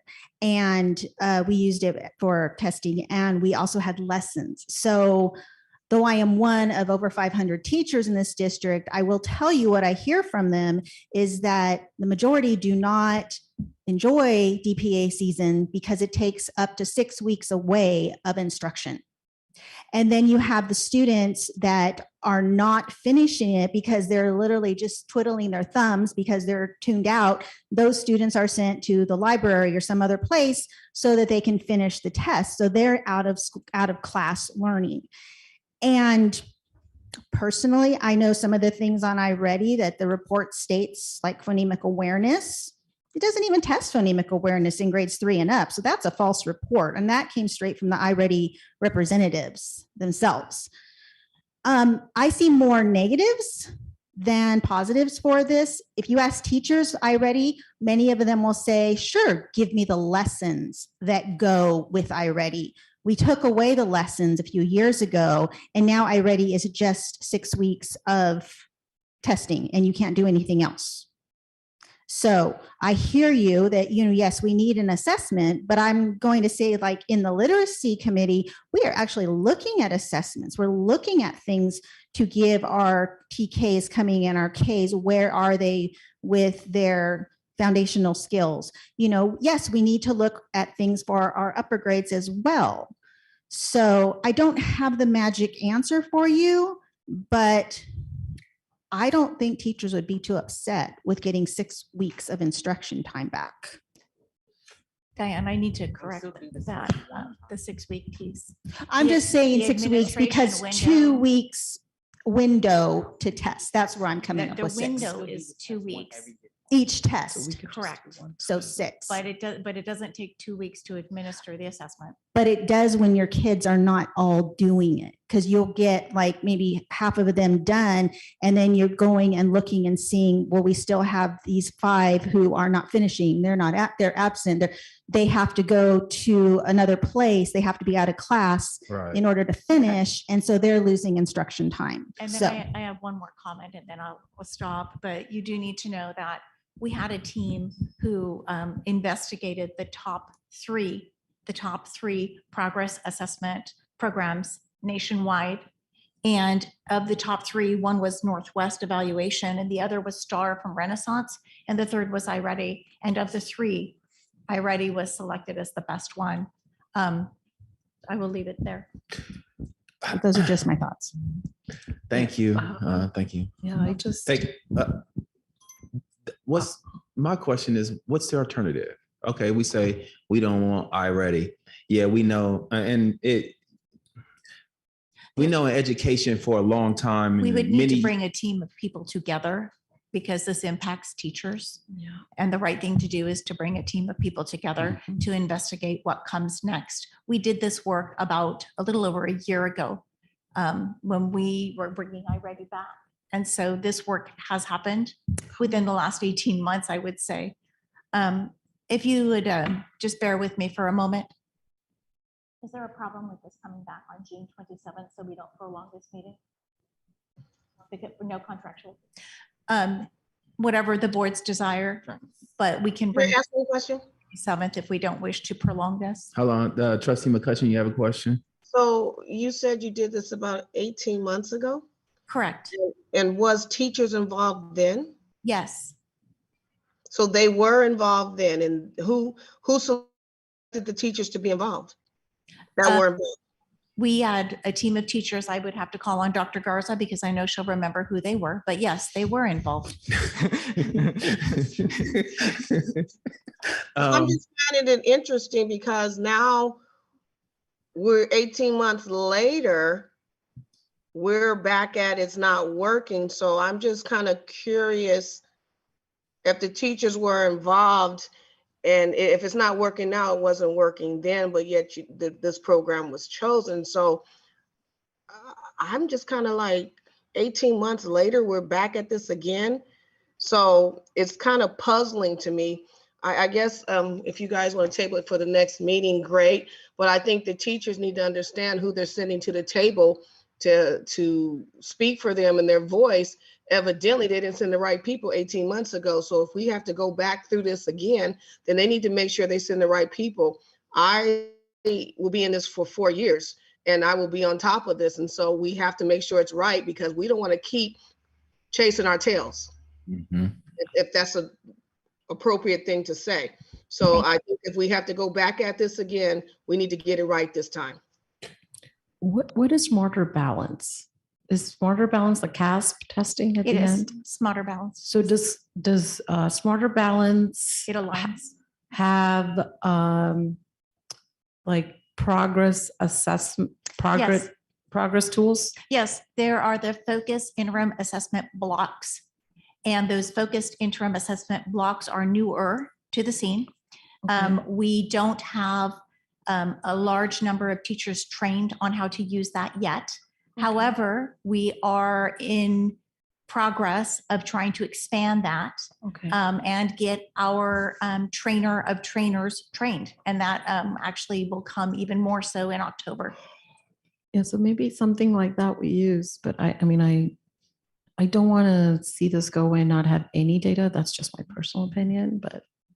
I don't think it should be taken away until we figure it out. And then my suggestion is whoever those people that come to the table to decide whatever program they want to use, then they send it out to their people, the teachers, and they vote on it. And whatever the vote is, that's what they do. And then they can't complain anymore if they have a say so on what there is to vote on. Sometimes when we send people to the table and they just pick on it, pick it, and that's it. Sometimes it's not right. But if you got 400 teachers and 300 vote for this process, then this is what it is. You know what I'm saying? They just pick the best ones out of it and they get to vote. And this way we don't keep wasting our time with this and we can be actually doing more for our students. Thank you. Just another component, you know, the interim assessments that I was just talking about, not all teachers will have thoughts about that because not all teachers have used or are familiar with them. And then I would ask that the trustees consider this. As our teachers work together in professional learning communities, and we expect them to use data to drive those conversations, where are they going to get that data? This is another data point. Yeah. No, I totally agree. And like, that's why I think we brought up these concerns 2 years ago, and there's been zero progress on expanding the indicators that we're saying they're getting brought back again. And now we're saying, let's readjust. And it's, there's nervous because we haven't set up a backup plan. I think that's unfortunate. I think think there are other models, and I don't think they'd be that hard to learn from other school districts who are implementing various models on how to define success that isn't just literacy and numeracy. And I think if I just vote on this again, I think it's going to be the exact same story that we keep seeing. Is this comes back in a year, and it's why are we removing it again? So I think I don't want to go through more of my term voting for things that I don't approve of, hoping that change will come down later in the line. I was given the authority now to vote for what I believe in, and so that's what I'm going to do. I understand. I respect that. I mean, I think if I make a motion, we just don't have enough votes for it. Yeah, I think we'll bring it back. If that's the desire of the board, yes, we can. I'm not ready to vote for it today. Maybe. I mean, I'll make a motion to approve just to see what happens. Motion on the table to approve already by trustee Lackaretti. Seems like it's dead on arrival.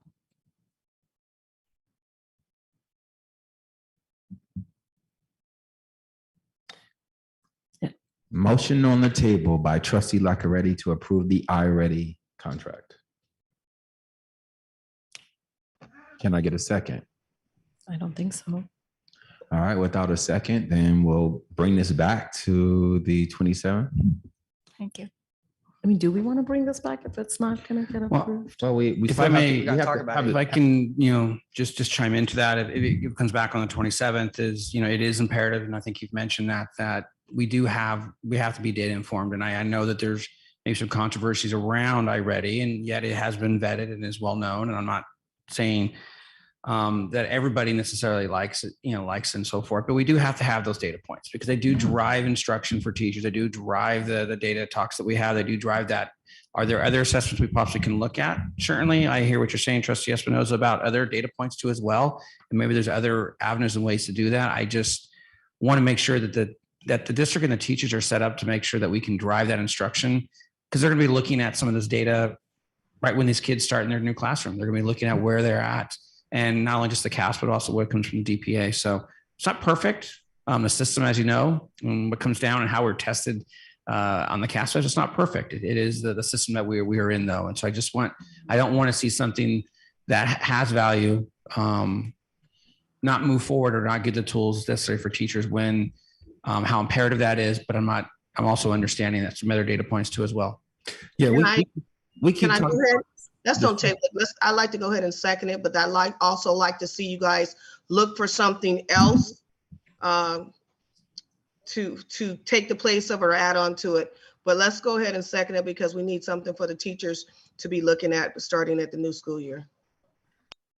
Yeah, and I disagree with that. We should just add another assessment on top. I think we already test our students too much, and I think that's the problem with the DPA. No, I'm not actually saying add. I'm just saying look outside the box for something else is what I'm saying, Jesse. Whether it doesn't have to be adding something else. I'm saying I'll second it, but we need to be trying to find something else that will be beneficial to our students and the teachers, and everybody can be on the same page.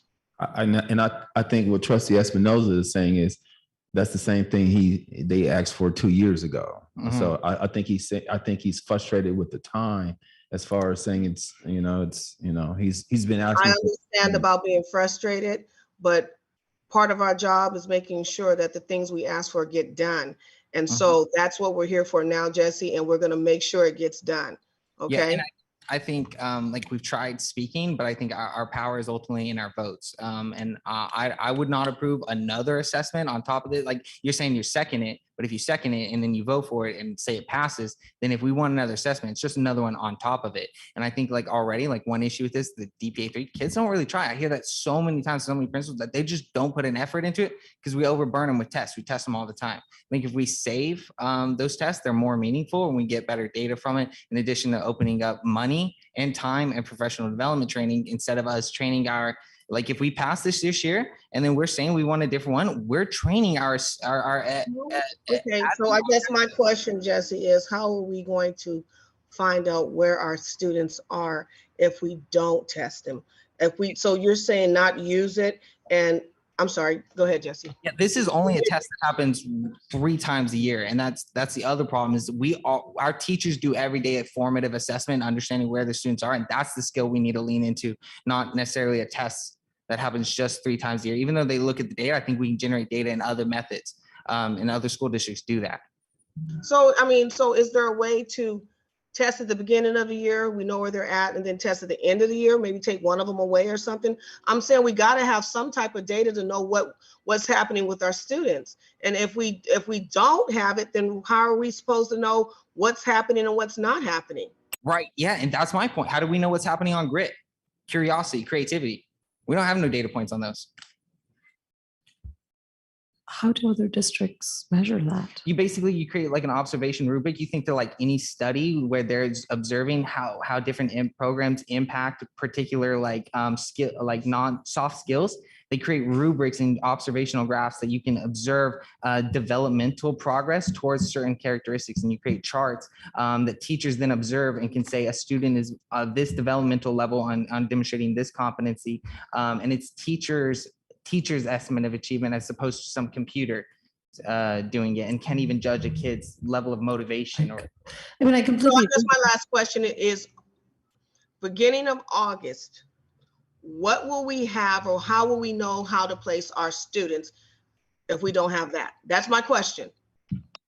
Yeah, and I think that one, like we already do data points. I don't think we need this data point to understand where our students are at. But secondly, I think that we can work in the next couple of months to develop and implement that plan, because the reason why we're not is because all of our eggs are going into this basket. We only have so many dollars to spend on assessments, so much time to spend on PD, to training our educators on how to use these assessments. Like we have to pick which assessment we want to go with, and we can't just throw like 3 at them. And I think if we vote for this, it's just another year of this as opposed to what could be a better program. People are going on vacation, so I'm just concerned. I want to be able to start our school year off right.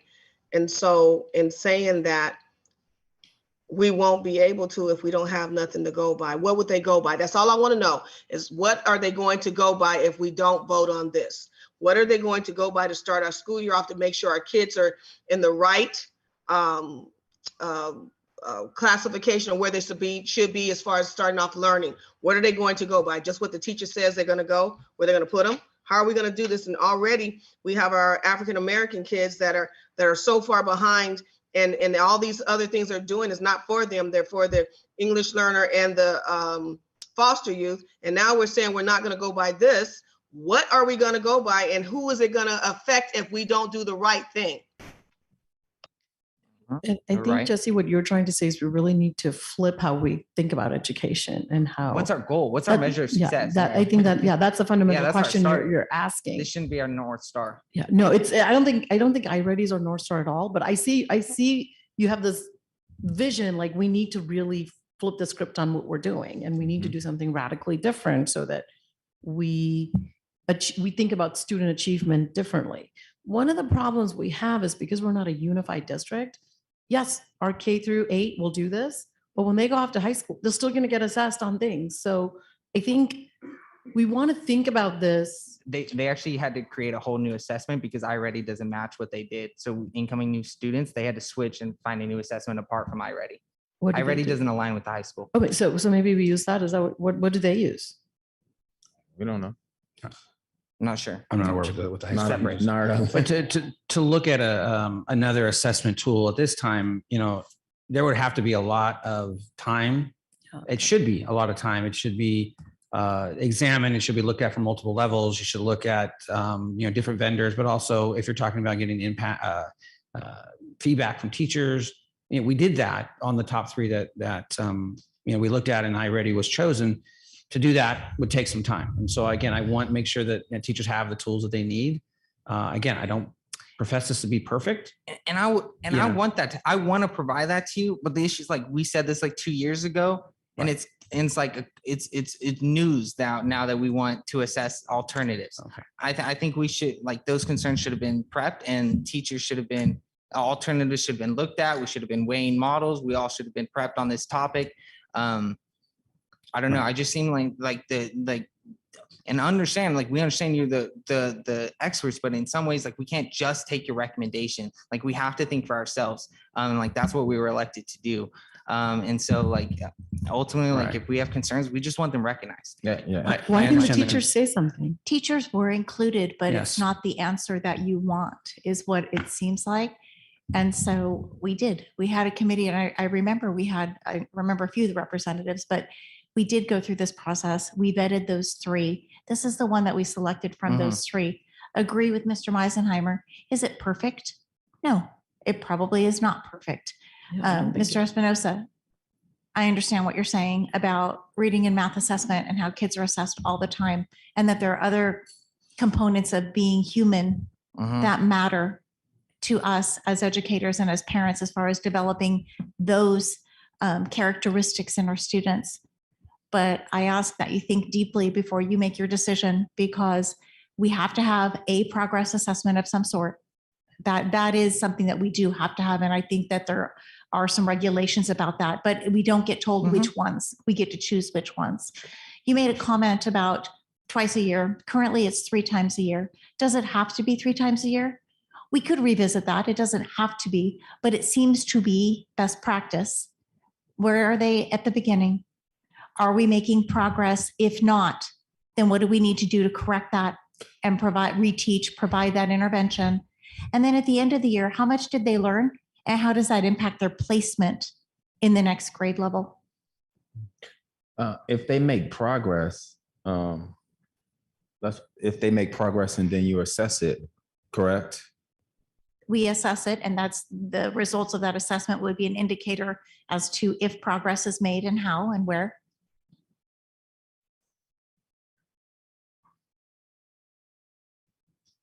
Jesse, I hear what you're saying also. I just want them to have something to work with. And you said you've talked about this for 2 years. Let's have them have something to work with now, and then we're going to have it on our list, and they should put it on theirs, because we're going to be following up to find out what it is that they've done to, if we want to be aligned more with the high school district or whatever it is, then we just want to, we got to follow up on it. We can't just say we've been asking for 2 years and not follow up on it either. And then here, we say this is what we want because we've asked for it for 2 years. We got to look at the students. So I say we have to give them something to work with. And if they can do it for tests twice a year instead of 3 times until we get the answers that we're wanting from them or something better, let's give them the opportunity to get it right. That's all I'm saying. So we have a motion and a second, but we don't have, it's not going anywhere. So maybe we come back next week to talk in June. And I think you had a motion second. I think you have to vote. Motion was on the table by Trustee Lacqueretti and second by Trustee McCutcheon.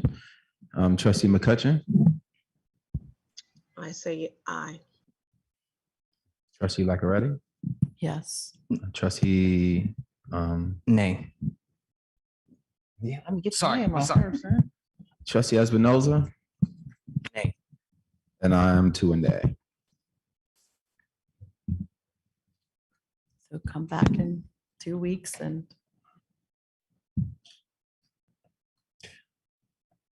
We'll see it again on the 27th, I guess. Is there something maybe from the board that you'd want to see differently between now and the 27th in which to, I mean, that's 2 weeks. I'm just, being honest about, if it comes back again, but we're at the same position and place of, what would the trustees need to see differently between now and then that would, again, given that short time frame, especially in this agenda item, and again, giving teachers what we feel they need and what they vetted in order to make those informed decisions to drive instruction and drive placement and drive, all the things we need about to be data informed. Yeah. Yeah. And I just think certain systems perpetuate the education system. And we've been talking about systems since we've been on here, but it's not working. So that my ploy is I'm saying no, because I do want to see something totally different. We keep assessing our kids on the same thing. And, for over 60 years, it's been the same outcome. It's time to do something different. That's the whole reason that we're here. It's time to do something different. You know, I know, everybody knows the system is broken. It's time for Alan. us to change the system.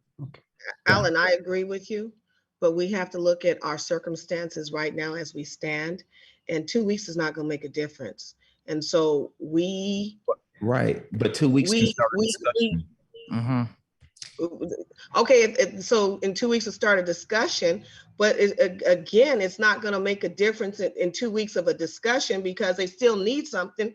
And you have to understand, they're working shorthanded, okay? And so there's a lot of things that are they're trying to get done. And now we're putting extra on them on top of that. I believe that they are the A team, but you know what? The A team can be overwhelmed too. And so we have to take that under consideration. We have to trust our people. We have to say, okay, you know, this is what we want done. And we need to follow back up. We can't just say we want something and don't follow up.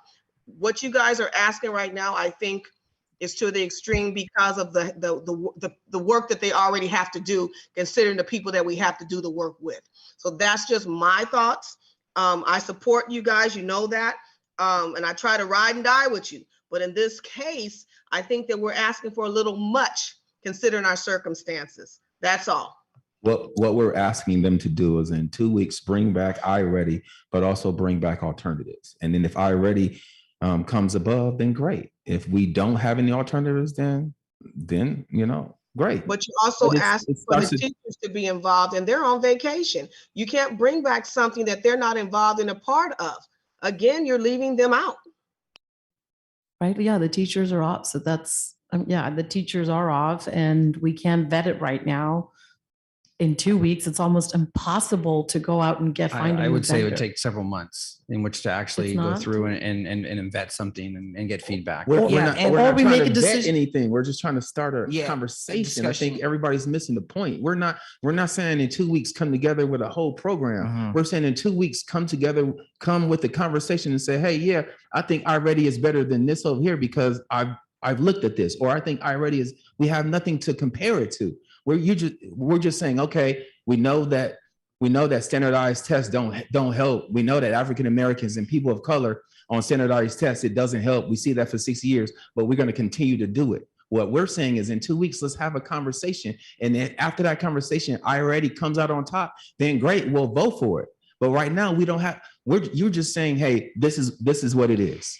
You're not even giving us alternatives. You're just saying it's always going to be apples, never oranges. Yeah, and ultimately, I don't think students would be hurt considering that we've had this program in place for years and our growth rates was absolutely abysmal. You're talking like 1.2 percentage points for your 8th graders over like 4 years. Like we're not moving the mark, even if we're looking at this type of data. And so there's no harm to students in not having this data point, and it hasn't been helping.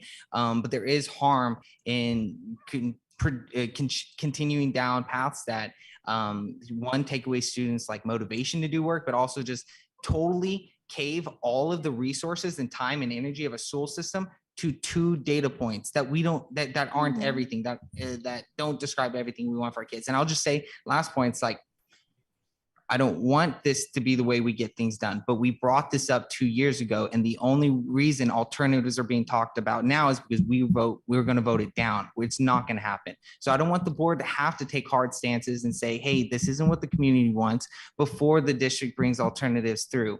I don't want this to be the way that we get the works done, but we have brought this up and there were no alternatives even considered. The board's thoughts were not brought up into this conversation. So I don't want this to be the way it's getting done, but this is apparently the only way progress is being done. So I guess I'm confused then, because you're saying start the conversation.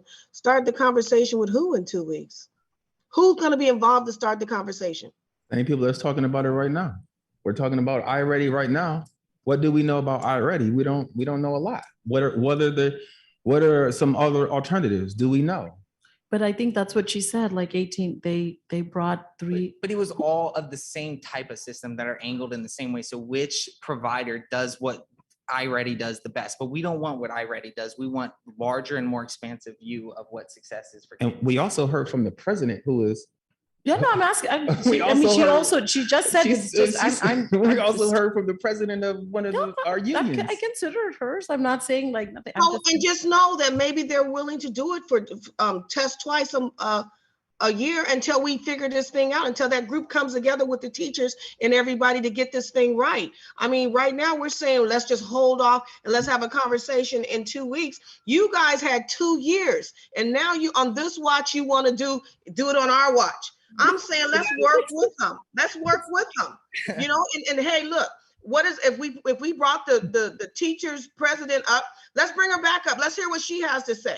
Because again, we're looking at trying to work with these guys. Their hands are full. They don't like iReady, but are they willing to go with two times a year?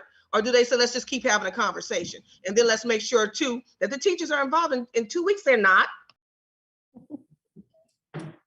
All right, so I just think for the time's sake, we can table this and bring it back in 2 weeks. There she is. Let her speak, please. Just real quick. You're saying we don't have data, but when the kids are placed already in classes. So we're not using that data to place students. No. They already are where they're going to be for next year. This 3rd through 8th are going to have CASP results. So they are going to have something. It's the younger ones that will not have something. And giving an I don't even think TK takes the iReady at the beginning of the year anyway. This is just my thought, if we prepare something for K1 and 2 on where they are with their foundational skills in literacy and numeracy, then we will have a data point. Is it perfect? No. But there are some data points. I can do an informal survey of teachers. And so next time come with some data from them, I can do that. But we will have some information. I just wanted to say that. Thank you. I appreciate your input. Thank you.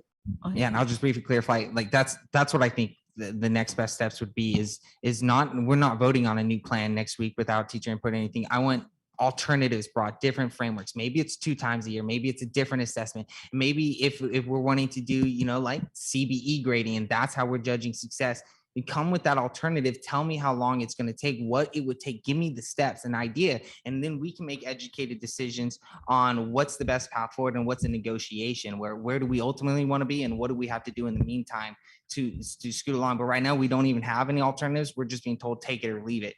And I don't think that's a fair position. Well, I think she clarified something when I asked, what are we going to use? Remember I said that, how are we going to place people? She said, we already have a baseline to go with our students by. And so that's what I was asking. So if we do table it and come back, then we do have something to work with already. And so her input was very, very helpful.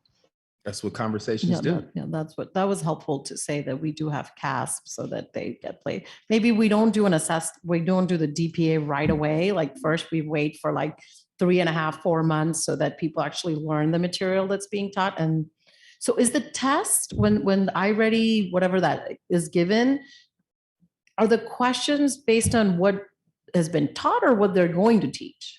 Questions are based on the standards for that grade level. So when they test at the beginning of the year, it's what they will be testing. Yeah, so maybe we don't do the beginning of the year and that takes away something. I don't know, maybe that's what you present in 2 weeks, I guess, like the alternatives, what happens if you only do it, Give us right? like five different models. Is that what you're asking, right? Yeah, to start a discussion on what are alternatives and like true alternatives, not just like, well, iReady, but only 2 times a year. Well, that might be one of them, but like more alternatives, because you know the essence of what we have a problem with and what we want for our students. And so like, can you recognize that essence and like work together with the board and for common understanding, common unities? I probably think like meetings will probably do the next thing, and we can understand each other a lot better. But I think this is a good move. I think it's hard. I don't think, I think like anything, it's a mixed bag. Some people like it, some people don't. But I think the board has to make decisions, and we can't pull in a bunch of different directions. We have a vision, and it's not standardized test. Trustee Espinosa, with all due respect, I agree with you. Again, the character of our children is vital. However, having said that, reading and math and science, Foundation. those are items that are assessed, required. We have to do it. We don't have a choice. It's our scoreboard, okay? if we don't prepare our students well, and if we don't know how to prepare it because we don't know what they're missing, then it's hard for us to move forward district-wide, especially kids grades 3 through 8, because they're the ones that are assessed with the CASP. We currently have every single one of our schools in ATSI status, not because of academics. Let me repeat that. What is the status again? ATSI. What is that? It's a assisted targeted intervention support. Basically, Hold on, say that because again. Say that again. ATSI. Okay. Okay, and we brought that to you. We brought that to you in a presentation a while ago. It was for attendance. Yeah. So we'll move forward with the direction of the board. However, please keep in mind that we have to have something in place to monitor progress for reading and math. For sure. I agree. Character matters. Other things matter as well. But we are entrusted by our community to educate our children in those areas. Or could the alternate, one of the alternate, what happens if we don't do any assessments? We are required, you're saying? We have to have a progress assessment of some sort. Are we married to iReady? No, but we need to have a progress Is assessment. that, of some so sort. it's mandated to have some sort of Correct. progress Yes. tool? The CASP. The No, CASP is. The CASP is not a progress assessment. The CASP is a summative assessment. Okay, so I mean, so could we say 1 year we don't want to do anything and see how it works? No, we would have to can't. come up with some other Okay, form of so assessing it. That's good. That's good to know also. Okay, thank you. Wow. We talked a lot about this. This is good. I think All right. it's going to be a midnight meeting. We'll move to number 10, board action resolution for S7 2022-2023 LGBTQIA Pride Month. Mr. Meisenheimer. Thank you, Board President. May I read the resolution, please? Please. Resolution number S7, 2022-2023, proclaiming June 2023 as LGBTQIA plus Pride Month. Whereas lesbian, gay, bisexual, transgender, queer, intersex, and asexual pride celebrates human diversity and takes a position against discrimination. Whereas the LGBTQIA plus community has worked tirelessly for respect, equality, and their rights to exist. Their battles have been fought in the courts for marriage equality to demanding equal protection under law. Whereas the LGBTQIA plus community members are historically more vulnerable to violence than their heterosexual and cisgender counterparts, and there is a need for more resources for the LGBTQIA plus youth. Whereas Merced City School District actively supports fostering inclusivity and reaffirmation across the entire school community, acknowledges the efforts of Merced's LGBTQIA plus community to achieve these common goals. Now, therefore, be it resolved that the Merced City School District does hereby proclaim June 2023 as LGBTQIA plus Pride Month in the Merced City School District. Thank you. Trustees, do we have any questions? Oh, this is great. Wonderful. So it's a recommend the Board of Education adopt this resolution. I'll entertain a motion. Hi, someone. Motion on the table by trustee Lackaretti and seconded by trustee Espinosa. Trustee McCutcheon, your vote. Aye. Trustee Lackaretti. Aye. Trustee Espinosa. Aye. And I too am an aye. Motion carried. Do we give the, is there a certificate? Was the It's- resolution it's just signed? a resolution right here. Do we sign it? Yeah, Are we going to give it to somebody? I don't know. Do we give it to somebody? Do we invite somebody to our next meeting or We what? could invite them to our next meeting and provide them with an actual resolution. Do we have a LGBTQIA plus like student group or? Not to my knowledge, I do not believe. So who are we inviting next meeting? Well, I could reach out to or some members of that Could we community. give it to come in. Susan? She's right there Okay. Do you, right now. I don't know. if you want to sign it and give her a copy of it I too, mean, I don't know. we'll probably need to make No, a copy no. of the resolution. Yeah. I mean, okay. I mean, we can get a signed copy and give it to them. There are a number of groups in our community that support the LGBTQIA plus community. And I can send that contact information to Mr. Meisenheimer so he can invite them. I myself as an ally should not accept this. Should be somebody from the community that belongs to the community that should be accepting this. But if there are no school organizations, school-based organizations? They are not currently in our district, they are in the high school districts, but there are organizations that work with children Okay. outside of our specific district. And I'll make sure and get all that contact information to Mr. Meisenheimer. Thank you. Thank you. Resolution number A10, 2022-2023, a resolution in the matter of California Executive Order N 79-20, State Bill 1403, and zero emissions vehicle mandates. Dr. Williams. Thank you, President Brooks, trustees, cabinet. My goal was to make the title as long as possible. I know, on this I see. resolution. So I will spare you unless you want me to read the resolution. I will spare you that. And I will just give you the synopsis of it, which is basically the California Executive Order N 79-20 is the governor's mandate for public transportation and small commercial and small automobiles to be zero emissions by 2035. Along with that, Senate Bill 1403 establishes a prohibition against the sale of diesel vehicles in California as of 2028. So given that our buses are diesel predominantly, that means that we have no choice but to make that transition to electric vehicles. The good news on this is I started this whole process, if you recall, with, I believe, I want to say resolution A4 2022-2023, which gave me the authority on behalf of the board and the district to apply to grant funds.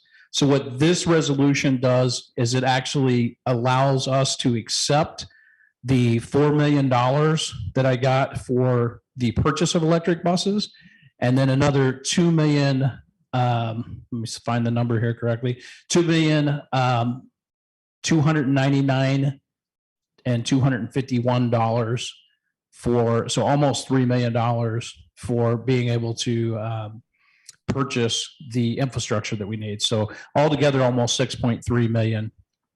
So that's what this resolution is asking for the board to allow us to accept that and begin construction for infrastructure and make the purchase process. So with that said, it is recommended that the Board of Education accept resolution number A10-2022-2023, authorizing a district's designee to formally accept and conduct the activities required to execute $6,299,251 in grant awards and an additional $1,200,000 and other budgeted funds for the purchase of electric school buses and the new construction of electric charging infrastructure. Thank you, Dr. Williams. Trustees, do we have any questions? Trustee Lacker, Trustee McCutcheon, do you have any questions? No. Wonderful, wonderful, wonderful presentation when there's no questions. Thank you, Dr. Williams, for your work. I do remember when you brought it to us in the beginning, so thank you for your continuum of work. Really appreciate it. B, Assembly Bill 841. Miss, are you here? Public comment for A or B? A. Yeah, I think we have to have a vote on this resolution. Motion, second, and a vote. And we already vote? We didn't vote? Not on this resolution yet. The one that Dr. Williams just put forward. I'm sorry. Motion on the table. I'd make a motion. By who? Who made a motion? All right, so moved. Oh, Motion on the table by Trustee Espinoza. I think there is a public Yeah, there's a comment here public for this. comment for this. Okay, sorry. Well, Thank you. Good evening, members of the board, Trustee Brooks, members of the cabinet. My name is Mike Kushna. I'm a retired educator. I've lived in this community the past 50 years, and I wanted to say to the board that approving this particular resolution is a positive thing in my mind. Your action this evening helps students that will be riding school buses, and they'll be doing that in a few years. And it's something I can say I only dreamed of. This stuff does not happen in a vacuum. That is to say, grants do not happen. And I dare say Dr. Williams has worked diligently in order to be able to put together 2 grants that are before you today that can be acted upon that will in fact assist students. I'd like to find a couple of reasons why I think this is a positive move. Electric school buses have many advantages over conventional school buses. Electric school buses have zero tailpipe emissions and reduce exposure of students, drivers, and members of the community to harmful diesel emissions like particulate matter and nitrous oxides. This can improve the health and well-being of children who are more vulnerable to respiratory diseases, asthma, which in turn can lead, unfortunately, to poor performance. Electric school buses have lower greenhouse gas emissions than diesel buses, even when accounting for emissions associated with electricity generation. This can help mitigate the effects of climate change and help the goals of reducing carbon emissions. Electric school buses are more energy efficient and have fewer moving parts than diesel buses. This can save fuel and maintenance costs for the school district and reduce the total cost of ownership. For example, switching from a diesel bus to an electric school bus can save over $100,000 in fuel and maintenance costs over the lifetime of the bus. Electric school buses operate more quietly than diesel school buses, producing less noise pollution and improving the comfort and safety of passengers, drivers, and certainly pedestrians. They also provide cleaner air inside and outside of the buses, which can improve the academic performance and attendance of students. Electric school buses can support the integration of renewable energy sources into the grid by charging during off-peak times and using solar canopies. They can also provide backup power during natural disasters or grid outages. This can enhance the reliability and sustainable of local electric grid. Electric school buses can improve community resilience by offering backup power sources during emergency situations and helping school districts save money that can be invested back into the community. In summary, electric school buses are a smart choice for school districts, students, and communities. They offer many benefits, such as zero tailpipe pollution. They reduce greenhouse gas emissions. They have reduced maintenance costs. They are quiet. They are clean. You have to They start wrapping it up. facilitate the energy transition in our community. And I dare say, I appreciate you making the decision this evening. Thank you for your time and attention. Thank you. All I right. make a motion to approve the resolution. All right, motion on the table by trustee Lackaretti, Second. seconded by trustee McCutcheon and trustee Espinoza. Trustee McCutcheon, your vote. Aye. Trustee Espinoza. Aye. Trustee Lackaretti. Aye. I too am an aye. Motion carried. Thank you, Dr. Williams.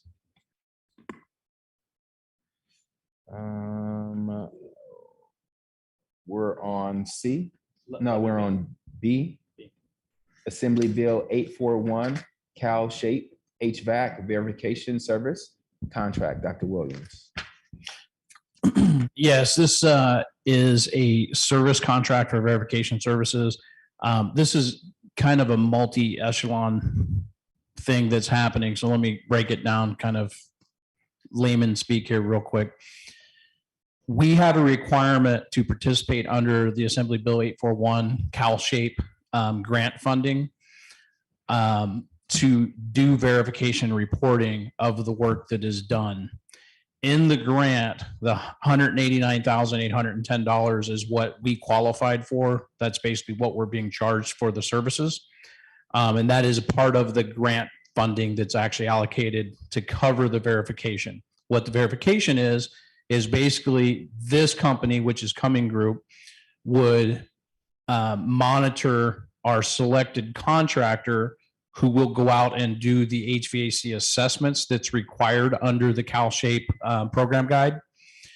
And then there's specific reportings and forms and different things that have to be done along the way. This company is going to handle all that administrative stuff with them to take that burden off of our staff, because it's very, very cumbersome to do that and meet all the requirements for it. So what this $189,000 is strictly administrative services. They are not doing any work on the HVAC.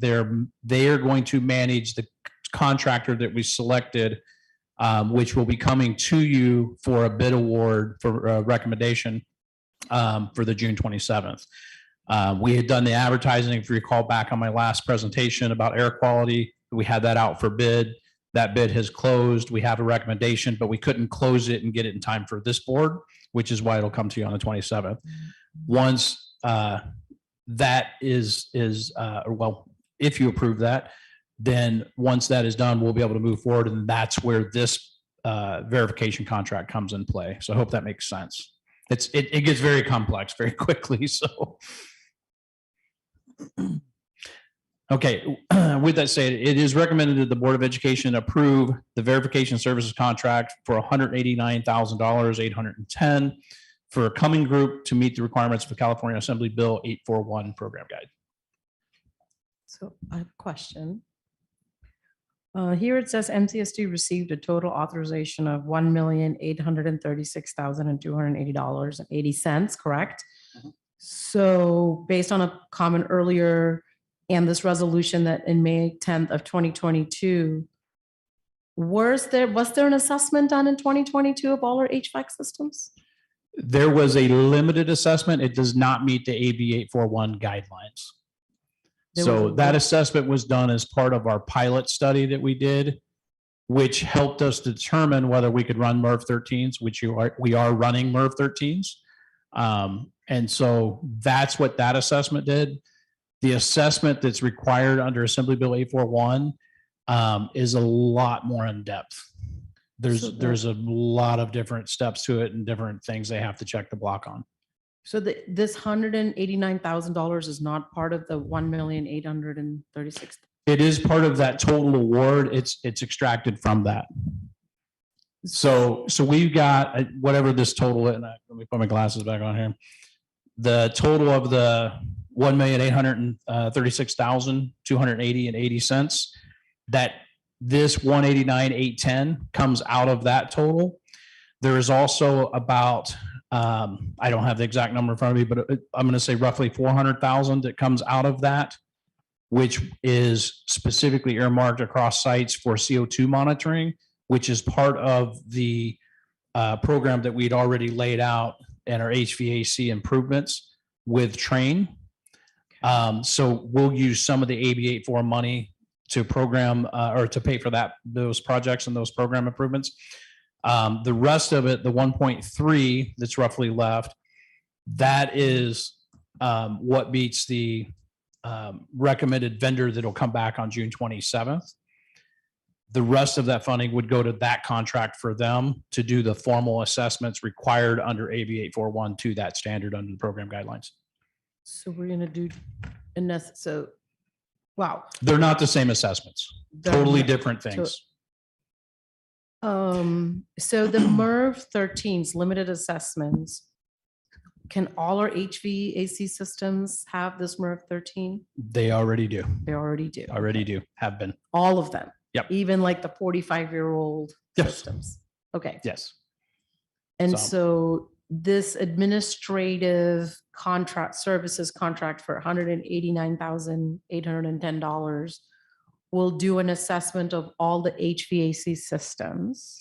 They will do all of our school site systems, and there is specific program guidelines they're looking for.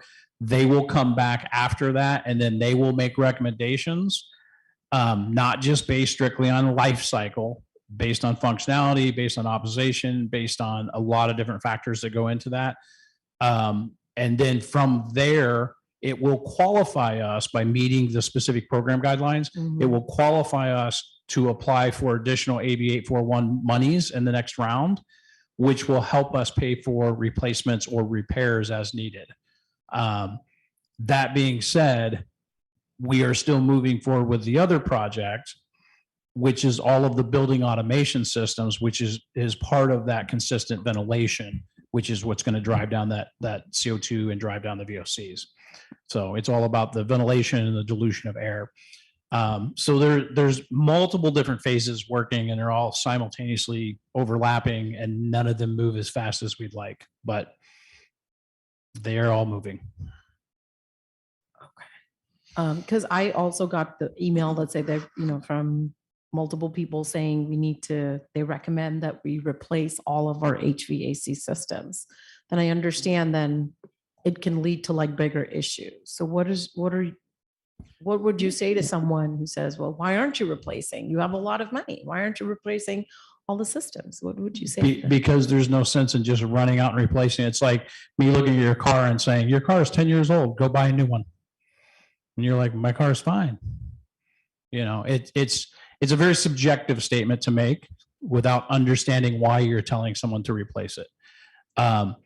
Does a system that's over 15 years old run as well as a brand new one? Maybe it doesn't run energy wise as effectively because there's newer, high efficiency energy components in the new systems. But I'll draw your attention, and I know Dr. Testa is going to come up with his next item for, I think, Tanaya on 11C. And one of the items in that change order addresses the trusses and the other improvements and the state architect's inspections required to replace HVAC at that modernization. So it becomes very complex, and it's not just in one package. It's not just reading one item. There's a lot of work that's layered between the team throughout admin services that are trying to manage all these different pieces of it. I just get lucky enough to be at the forefront of it. Well, I appreciate, your comment. I have a question. I hope that answers your question, though. It Yes, it helps. does. Okay. I have a question. If they're talking about these ACs, will not, the filters that are being required to put in these ACs will not work for these ACs. Why are we waiting to replace them or get evaluation or whatever? And why aren't we starting to replace those that we know what's going to be asked of us down the line? Why aren't we proactive instead of reactive? Trustee McCutcheon, we are running MERV 13s. That was the reason we did the pilot study. So is the MERV 13s what they're going to be required for us to use down the line? That is the preferred filter that CDC and public health and other folks are recommending. That is what we're already running, and we have been for some time now. So and they're not recommending any other filter? No, we're not going to be going to a higher grade. That's what's being asked of us, and that's what we've accomplished already with the pilot study. We've already made those changes, and so we are just continuing to now manage the life cycle and then build the building automation system so that we can increase the ventilation and further improve the air quality through reduction of CO2 and VOCs and et cetera. But the filters have nothing to do with CO2 or VOC. You can't filter vapors.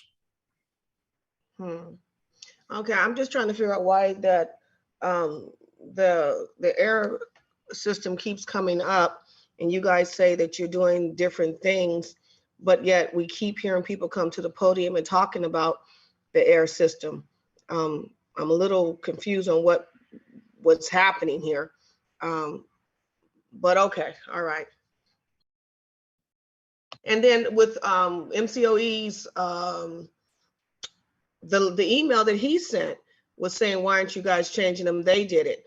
You know what I'm saying? So technically there must be something that we're not, some information we're not getting, because I don't think he would send an email to somebody, because technically he's sticking his nose in somebody else's business. So I don't think he would send that email to somebody like that if there's you know what I'm saying, if it wasn't necessary. Well, I'll just stay on the record that he did not speak to me. And so I don't know if Mr. Tejan has been up on our rooftops to check filters, but my guess is he's not.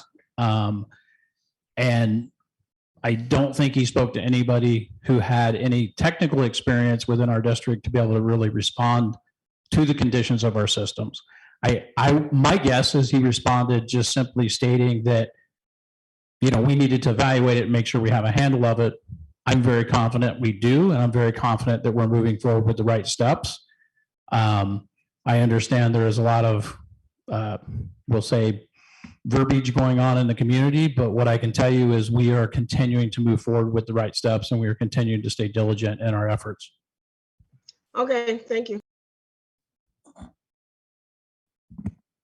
Yeah, I don't really have any questions, just a comment. I want to thank the Russos for keeping us up on this, keeping us on our toes, making sure we're doing it right.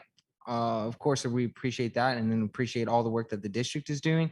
As far as I'm aware, we're following our consultants' recommendations to pursue additional information and knowing which ones do we replace to get the most bang for our buck to improve the air quality the most for our students with the limited dollars that we have. So I'm glad that we have a plan put in place to replace our HVAC units and targeting the ones that are needing the replacements as the most. And so I appreciate the work that went into it. Thank you.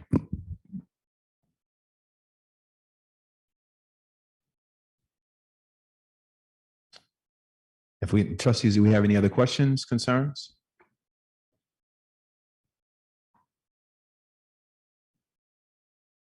If not, I'll entertain a motion.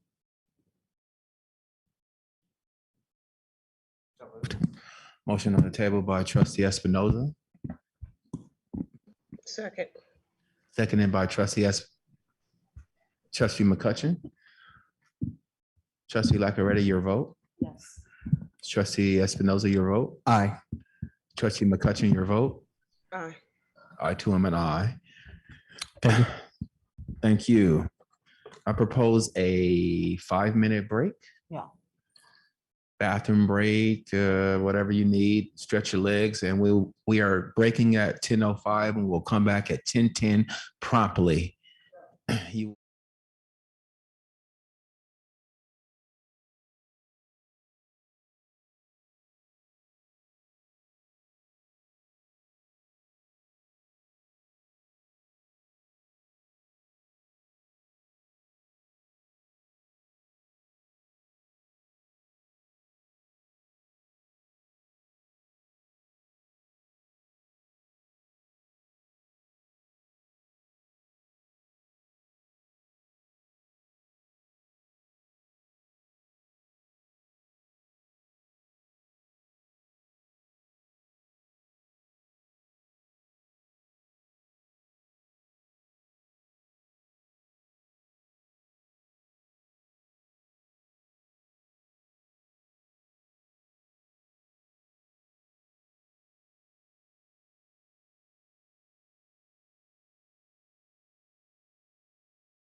break.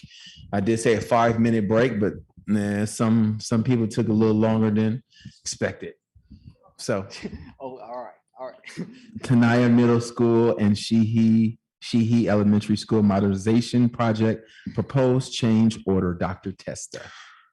Thank you, President Brooks, trustees, cabinet, colleagues, and community members. It's recommended that the Board of Education approve the proposed change orders and credit for the Tenaya Middle School and Sheehy Elementary School modernization projects. Just a comment, we're awfully excited to be going full speed at Sheehy. These change orders I bring forward are just a representative of little glimpses, but it's nice that when we're running at 1.31% of our board approved contingency for the Tenaya job, but Sheehy is at 3.5%. It's been a very challenging job, lots of surprises, and I would invite you, if you'd like, at this summer to come by and I'll show you some of the specifics that Dr. Williams was just talking about. Because when I was on the roofs today at Sheehy, there's a tremendous amount that goes into any change order, but specifically with regard to the HVAC system upgrades, electrical, the ventilation, all of the technical matters that he was referencing that test goes with. So this is just where the rubber meets the road on these jobs here. And we're swapping out a lot of air conditioners at 3 schools right now this summer, if they come in, because there is still big delays. So sorry for the report wedged into a recommendation, but it's recommended that these change orders be approved for both Tenaya and Sheehy. So moved. Motion on the table by trustee Lackaretti and seconded by trustee Espinoza. Trustee McCutcheon, your vote. Aye. Trustee Lackaretti. I'm very excited that there's progress and aye. Trustee Espinoza. Aye. I too am aye. Thank you. Thank you.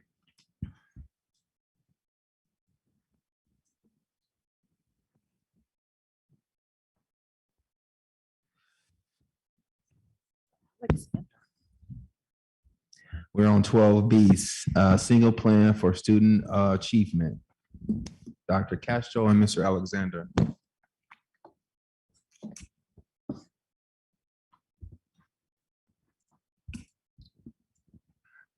Yeah, good evening. It is recommended that the Board of Education approve the 2023-2024 school plans for student achievement.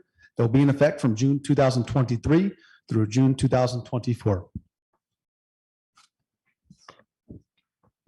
Trustees, do we have any questions? All right, we'll start with trustee Espinoza. So just generally, there's like no mention of personalized competency-based education in any of the school site plans. This notion was explicitly mentioned in our vision and mission meeting and explicitly supported by a majority of the board members. However, no mention of training for this was mentioned for teachers. I don't want to approve something that isn't including the voice of the board, which is the voice of the community. I don't think that things should be brought to the board last minute, such as this, that we don't have the ability to provide feedback or concerns. It should have been brought forward ahead of time. Additionally, in terms of being fair, voting for what I believe, but not completely stopping progress. Is there a way that we can approve this officially, but send it back for edits and then come to the board with plans on how we're going to educate all of our educators on the what and the why of PCBE? No, I'm not talking about any plans on implementing, but we need an information stage, a campaign to where telling people what it is the board is even talking about. So I don't see any of that professional development, any of the education in any of our plans. I don't feel like the school sites are necessarily aware of what the board wants. And I think it's the district's job to really communicate and be the middleman between that vision. And so I see Castro may have some thoughts on this. I do. Go for it. So the single plans for student achievement were hyperlinked in both the June 2nd and the June 9th briefings for review. You'll note that the LCAP draft that is going to be, we're going to request a public hearing tonight, does include that language in goal 4, and I want to say it's action 5. school plans for student achievement in our district should be aligned to our adopted LCAP. So what does that mean?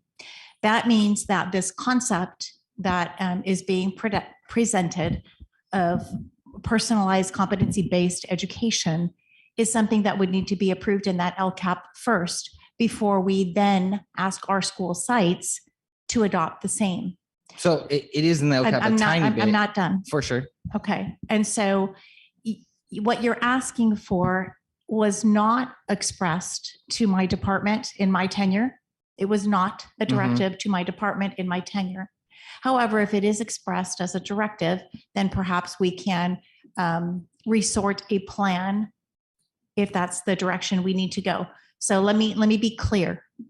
Once the board has the public hearing with the LCAP and we have the opportunity to hear from the community, again, one of many touch points, then on the 27th, if the board approves the LCAP, at that time, we can then move forward with work toward what you desire.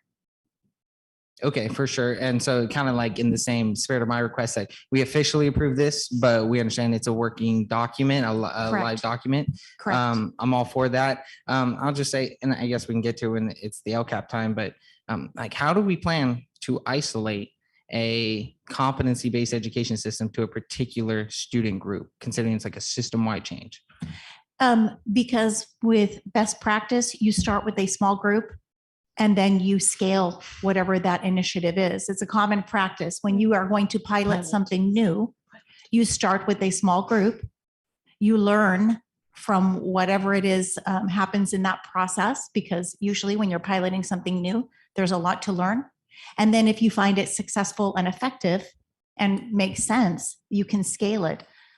Trustee Espinosa, in all transparency, we also don't have funds budgeted specifically for this, which means we're going to have to rearrange things if that's the direction we choose to go. Right. So what seems to be most reasonable in our contacts and in our partnership with our educational partners, specifically the Merced Black Parallel School Board, is there was an agreement that as part of differentiated instruction, that's the title, that we would explore and then make some determinations about personalized competency-based education.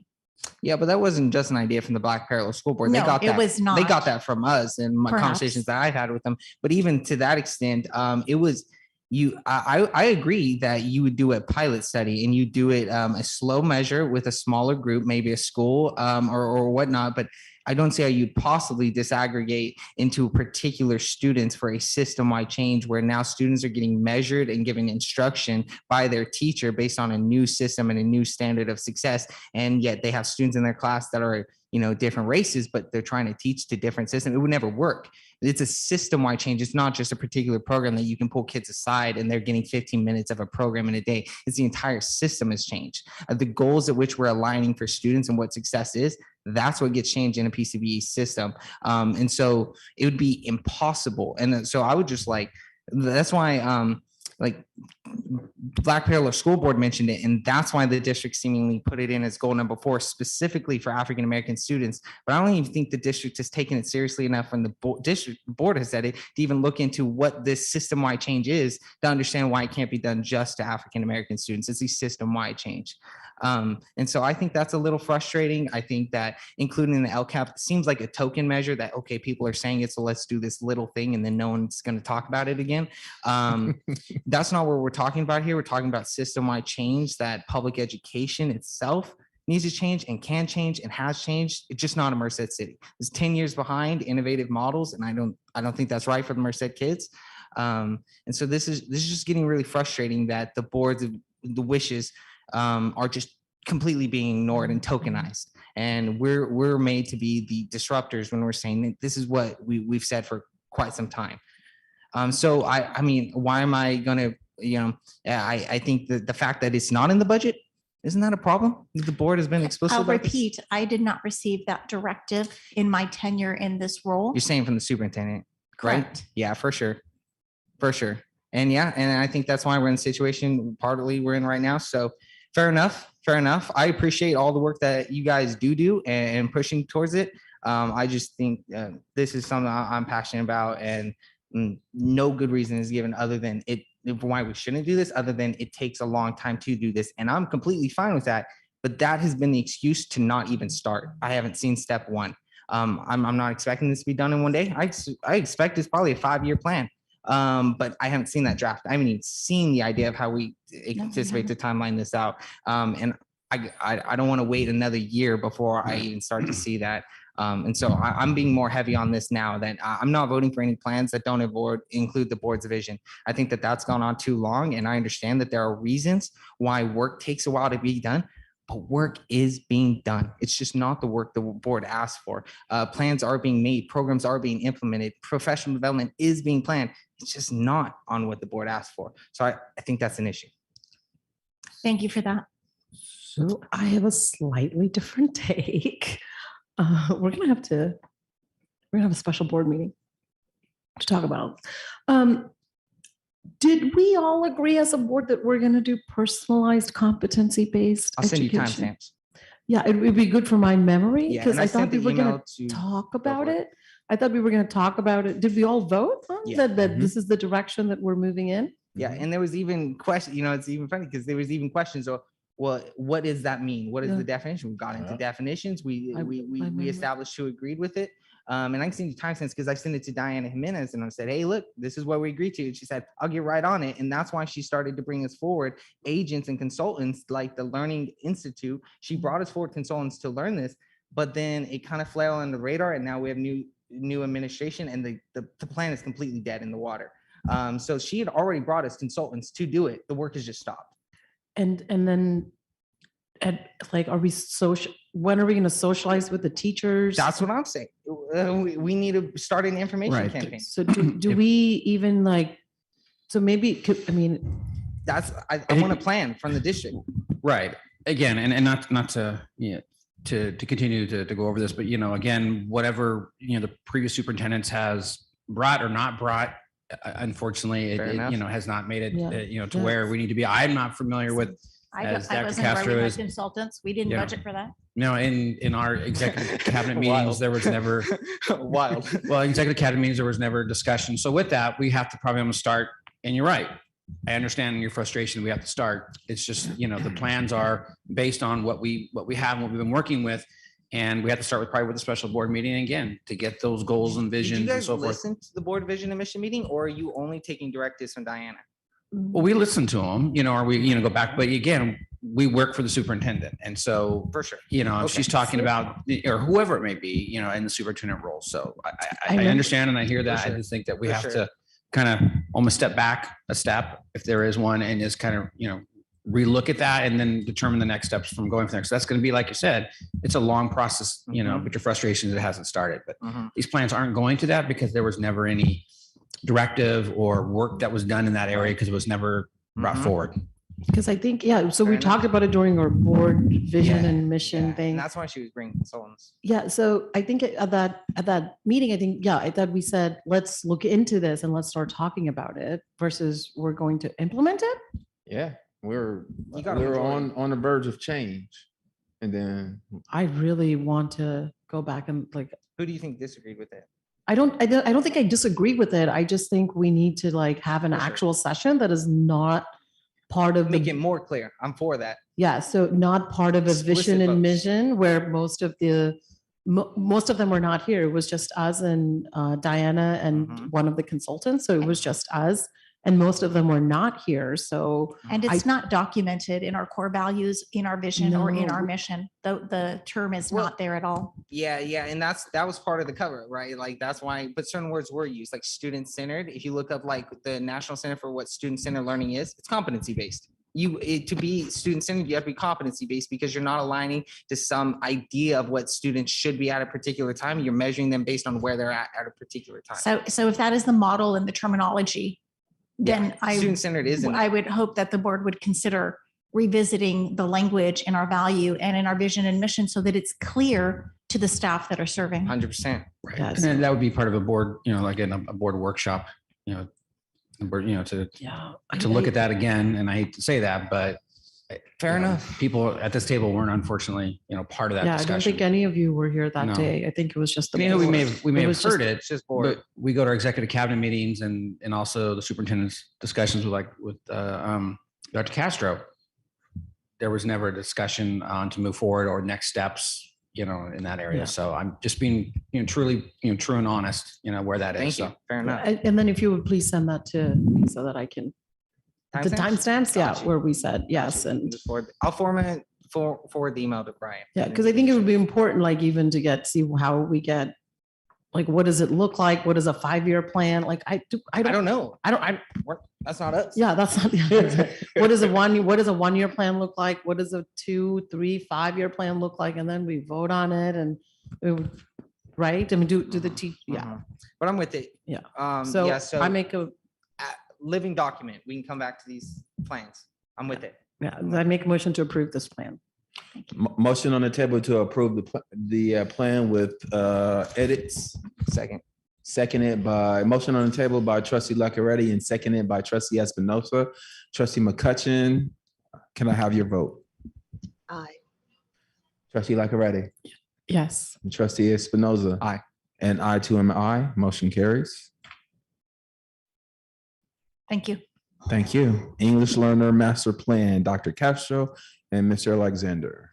It is recommended that the Board of Education approve the English Learner Master Plan for the 2023-2024 school year. Questions? Do we have any questions? I have one question. I don't know if it's been answered or not. African American and kids of color are on the bottom of basically every. Do we have a master plan for them? We're starting that work with LCAP Goal 4 in terms of what other measures we can do, what other actions we can take. And that can start the basis of quite a few changes. And per the board's directive, we can potentially develop plans such as that. So the group that's been failing for, X amount of years, we don't have a master plan for them. We're not required to, and therefore we have not. The English Learner Master Plan is a guidance document. If you read it, it tells us, it tells the school sites what they need to do to be in compliance as far as monitoring progress, assessing progress, reclassifying students. It's more of a guidance document, but it is required by the state of California that we keep one and revise it from time to time. That's not to say that we could not consider moving forward with investigating the work that you're implying. It's just that this particular plan is one we're required to bring from time to time. Gotcha. Trustees, do we have any other questions? Motion to approve. Trustee Second. McCutcheon, do you have any questions before? I'm going to stand down on that, on any questions right now on what was just talked about. I'm just not happy as far as required. So there has nothing really been done for African-American kids because it's not required. Sometimes you have to think outside the box. The state is required to do something. If it's saying that those kids are struggling, then you need to do something.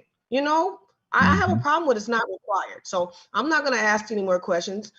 You guys are talking about your work, and of course, I'm tired of hearing that too. So I want to see some results. I too am aye. Motion carried. Just a quick question. Wasn't it a bill just passed that became a law with African-American kids Specific to what? to their learning loss and their learning ability? Not that I'm aware of. I haven't been informed of such a bill. I would need something a little more specific, President Brooks, as far as and researching it. I'm happy to research it if you'll let me know what direction to Okay, go. I'll send you an email based Thank on you. information. Thank you. C, Local Control Accountability Plan, LCAP, public hearing, Dr. Castro and Mr. Alexander.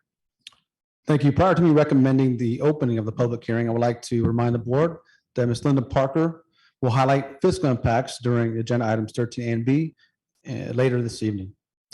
It is recommended that the Board of Education open the public hearing on a local control accountability plan pursuant to California Education Code, Section 52062, to solicit recommendations and comments from members of the public regarding the specific actions and expenditures proposed to be included in the Local Control Accountability Plan, LCAP. Thank you, Mr. Alexander. Do we have any public speakers here to speak specifically on the LCAP? No public speakers. Mrs. Zeniga, do we have any callers in the queue to speak specifically to the public hearing for the LCAP? Mr. President, there are no public callers waiting. No public callers in person and no public callers virtually. The public hearing has been closed. I need a motion to approve. No, I don't think we have to vote on it now. It's just a public hearing. It'll come back, I believe, on the 27th for an action item, correct? That's this Gotcha. one will vote. Gotcha. Thank you. Thank you, Mr. Alexander. We'll go to 13A, public hearing for resolution F9, 2022-2023, Educational Protection Account, EPA, funding for 2023-2024 school year. Mrs. Parker. I think we're going to go to 12D. I think there's two more 12D, items, two more there's two contracts. I more apologize. Oh, I'm sorry. Wear your It's not on glasses. my annotated.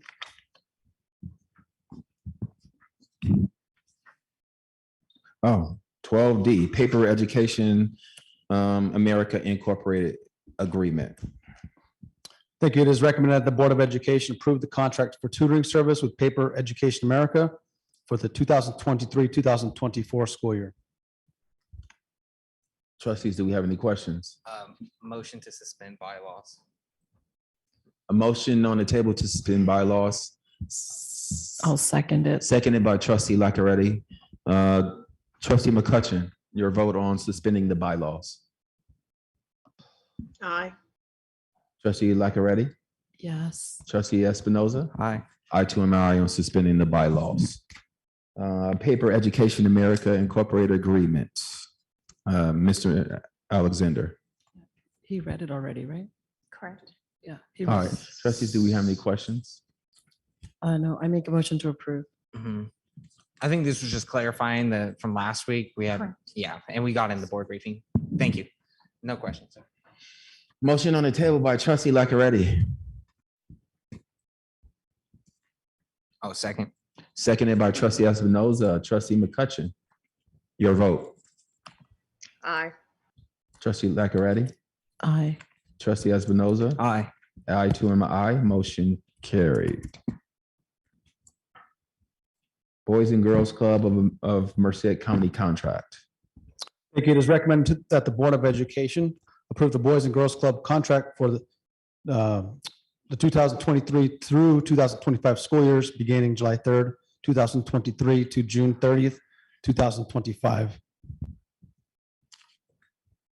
I have a quick question. Trustees, do we have a question? Yes, trustee Lackaretti. Why do they require 50% of payment in advance, the early payment in advance? Is that like regular practice? Yeah, they need to provide staffing, hire staffing, prepare those costs, materials and supplies.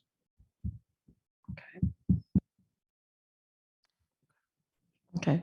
And then do we assess how kids do or students are doing when they go there and what type of services and? This will be our first extended contract First with them. extended contract. Typically, when we contract with anybody, for example, the Wally Learning Center, we have them keep data for us and report data to us on a regular basis. It would be good for somebody from Boys and Girls Club to come and give us that data and talk about, how we support them. I mean, they're a nonprofit and. If approved, we can go ahead and coordinate efforts with them and invite them to attend on a regular basis to report out the information. Sure. Yeah, because it shows, how we interact with nonprofits in our community and how we're providing services, especially in the summer and other time when our school's not open. I think it would be good for the community to hear about it. So with that, I make a motion to approve. Motion on the table by trustee Lackaretti. Do anyone have questions? All right. Motion on the table by trustee Lackaretti. Second. And seconded by trustee Espinoza. Trustee McCutcheon, your vote. Aye. Trustee Lackaretti. Aye. Trustee Espinoza. Aye. I too am an aye. Motion carried. Thank you. Thank you. Public hearing on resolution F9, 2022-2023, Education Protection Account, EPA, funding for 2023-2024 school year. Mrs. Parker. Yes, thank you. Districts are required to determine how the monies received from the education protection account are spent in schools. And so this evening, it's recommended that the Board of Education hold a public hearing and accept Resolution F9 2022-2023 to make spending determinations with respect to monies received from the education protection account. And I will just note that these monies go fully toward teacher salaries and benefits. Thank you, Mrs. Parker. Trustees, do we have any questions? So this is just the teacher salary, not the classified staff, not the admin? Correct. This is a portion of our LCFF funding. And so this amount of funding doesn't cover even all of our certificated teaching staff, but really? we do fully utilize it toward that expense. Okay. Since it cannot be used on any administrative fees or. Okay, perfect. All I make a right. motion to approve. Motion on the table to approve by trustee Lackaretti. I believe is it a public hearing? It's a hearing. It's just a public hearing. All right, we'll open Oh. up the public hearing. Do we have any public comments for item 13A? No in-person public comments. Mrs. Zeniga, do we have any public comments for item 13A in the queue? Mr. President, there are no public callers. All right, with that being said, we will close the public hearing and we do need a motion. Motion is on the table by trustee Lackaretti. Seconded by trustee Espinoza. Trustee McCutcheon, Aye. your vote? Aye. I don't think we need The vote's not necessary. It's just a hearing about the spending determination. So no vote's necessary. Okay. This is 13A. Correct. It says motion on the approved. You're Uh, saying it's mo- not an agenda? action item? You're Hold saying on. it's not an action item? So it's saying Do they you have do to have to have a motion resolution? on to approve. Well, I think it's okay if we go ahead and vote on it if it's a resolution. If That's going to approve. We held the public hearing, so and you had a motion a second, so you can certainly vote on it. if you choose. Okay, motion, everybody voted, right? Motion, Okay. we already voted. Your Thank you. motion approved. Just getting late. 2023-24 budget, Mrs. Parker. Yes, thank you again. I will read through some important assumptions before I read the recommendation on this, but I will try to be quick. With respect to general fund revenue assumptions, the LCFF funding totals approximately $149.6 million. This is based on an 8.13% COLA and an unduplicated pupil count of 81.16%. This COLA is slightly less than what has been proposed with the May revision, as I mentioned earlier. However, revisions will be made based on the state's enacted budget. Supplemental and concentration monies total approximately $36.8 million. Current contributions from unrestricted to restricted resources include $5.8 million to special education and $4.8 million to routine restricted maintenance. Federal revenues total approximately $45.4 million. This includes some of the projected carryover for Title I, ESSER III, and Expanded Learning Opportunities grant funds. Please note that this does not yet include additional ESSER II and ESSER III funds budgeted in the current fiscal year that may not be spent by June 30. Any unspent monies will be brought forward to the new fiscal year after a final carryover balance is determined. With respect to general fund expenditure assumptions, general fund salaries and benefits currently total approximately $138.7 million. This includes pension rate increases and current assumptions for unemployment and workers' compensation rates, but does not yet include costs associated with recently negotiated salary increases for Merced City Teachers Association pending ratification this evening. Again, applicable revisions will be made based on changes resulting from the adoption of the state budget and will be reflected in the first interim budget report.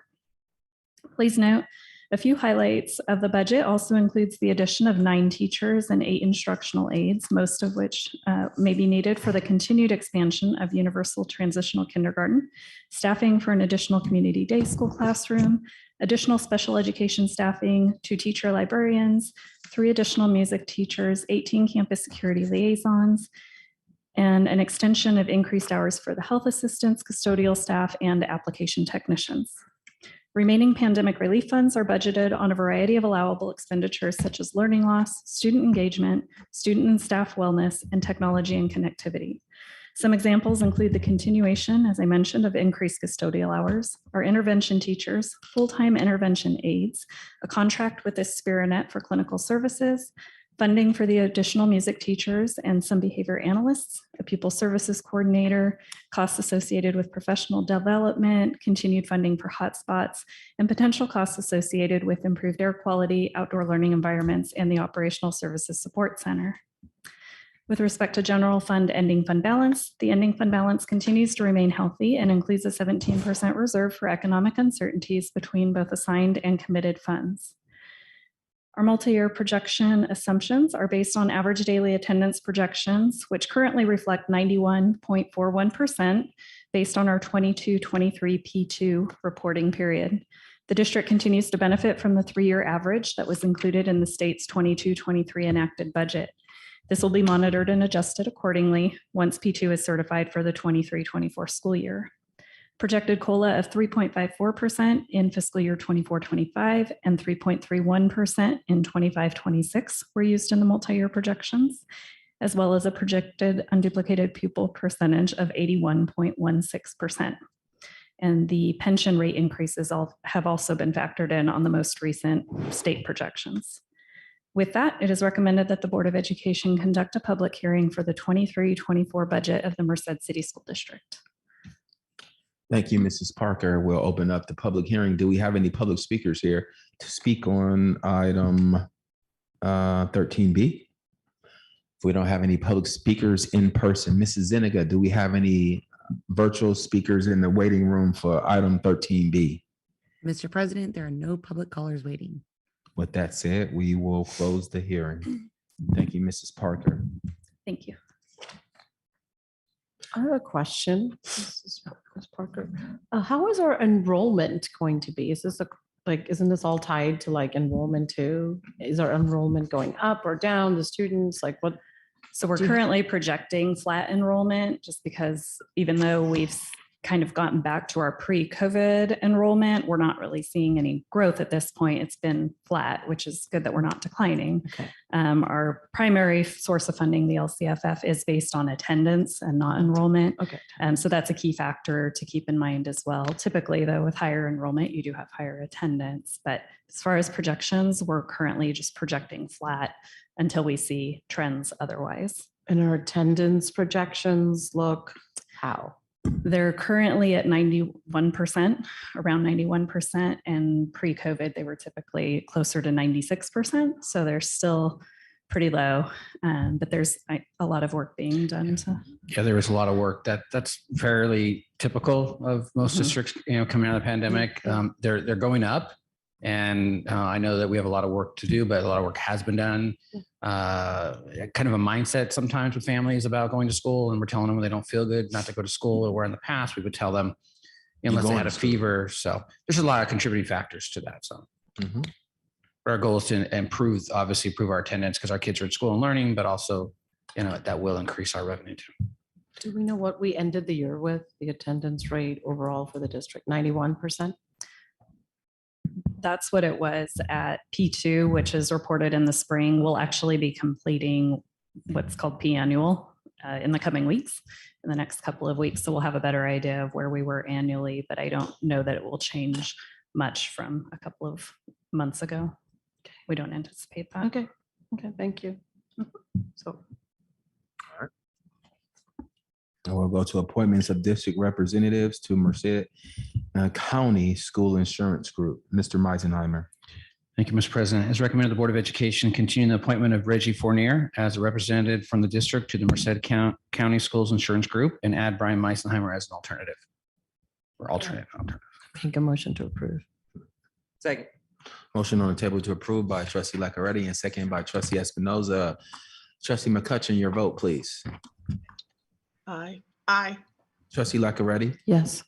Trustee Espinoza. Aye. And I too am an aye. Motion carried. We'll go to B, public hearing between Merced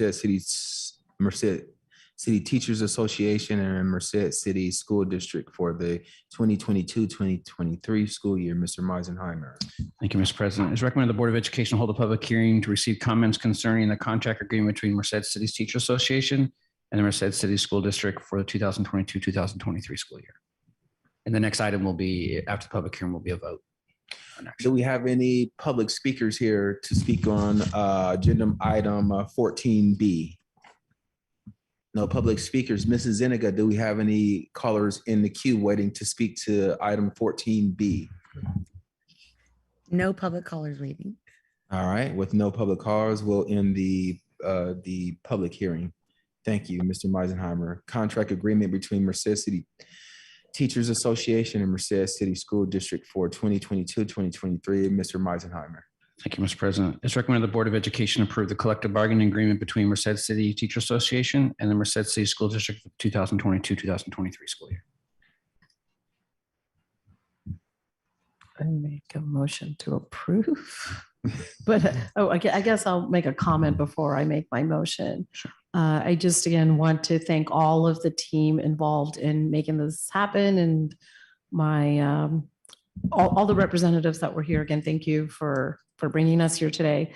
My special thanks to teachers for what they've gone through the last 3 or 4 years and coming back. And there's so much happening in our schools and to hear you. And I just, my personal gratitude to what you all do in classrooms day in and day out. It's a tough job. And I have tremendous respect for public school teachers. So thank you for your service. Amen. Thank you, Trustee Lockeretti. Trustee McCutcheon, do you have any questions, comments? No. All right, thank you.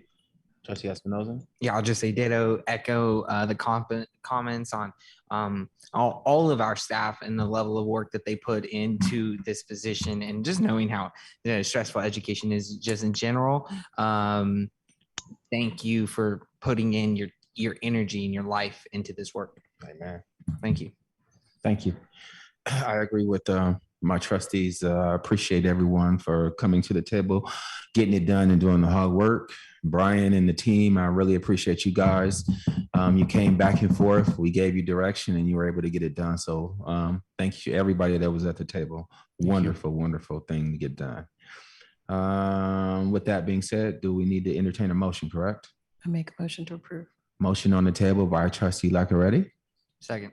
Seconded by Trustee Espinoza. Trustee McCutcheon, I need your vote. Aye. Trustee Lockeretti. Yes. Trustee Espinoza. Aye. I don't even know what you just said. Trustee Espinoza. Aye. And I too am aye. Motion carried. D, acceptance of revised board policies in the 4000 series. First and second reading. Mr. Meisenheimer. Thank you, Mr. President. Just a little bit of background information for clarity. When the Juneteenth holiday was enacted by the legislature, it applied to classified staff specifically. It was amended in another education code whereby schools would be closed on this day. We don't have summer school on this day, and traditionally, we don't have school obviously during this time. And so this board policy they bring forward actually amends them to include all certificated staff. So anybody that'd be scheduled to work during the June 19th, it would now be equitable to give it to all employees in the district, and the district essentially would be closed on June 19th or the Friday or Monday, if it falls on a weekend. Yeah. So it's recommended the Board of Education accept attached revisions to Board Policy 4302 and 4313.3 as a first and second reading. Wonderful. Trustees, do we have any questions? With no questions, you say we need a motion? Or entertain a motion? I make a motion to approve. Motion by Trustee Lockeretti. Second. Second by Trustee Espinoza. Trustee McCutcheon, I need your vote. I love it, and I love it too. Trustee Lockeretti. Aye. Oh, I thought I made them. Trustee Espinoza. Aye. I too am an aye. Motion carries. Thank you. Event calendar review. Did we all review the event calendar, and is there anything else we need to make an edit on?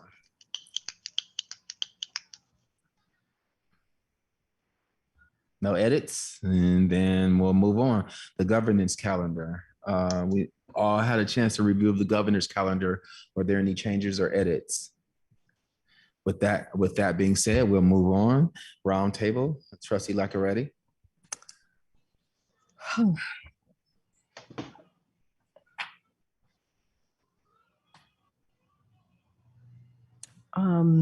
I just want to say again that there's a lot that has happened in our district, and I feel like maybe we're just starting to move in the right direction. And I appreciate everyone's patience with the board. And I just think that continued dialogue will make us better. And one of the things I propose, I'd like to see if there's interest in this board. I think I've talked about this before, is to go on a mini listening session at various schools in our district so that we get to know a pulse of the people. We take the meetings to them, just like how the city council did, so that we know what we need to work on and what we are looking for in our next superintendent. And many, not just that, other things too. I think it's important to hear or make ourselves available, like you said, to those open houses, and you had a lot of interest in meeting with you. So I think there will be a similar interest if we take our board meetings to various locations, in not a board meeting, but a special, whatever you want to call it, town hall, to various districts. So I'd like to see that happen sometime when we come back in the summer. And also want to just say that this whole diversity, equity, and inclusion survey, let's put it on some agenda item to talk about it and how to make it better. If it's what I'd just like to know more information about it. So if there's an interest in looking at the survey and trying to make it better and more inclusive, I'd like to think about that. But I understand we're asking a lot, and so I'm just going to stop at that. And again, appreciate your patience. Let me see, did I cover everything? Hold on. Oh, attendance.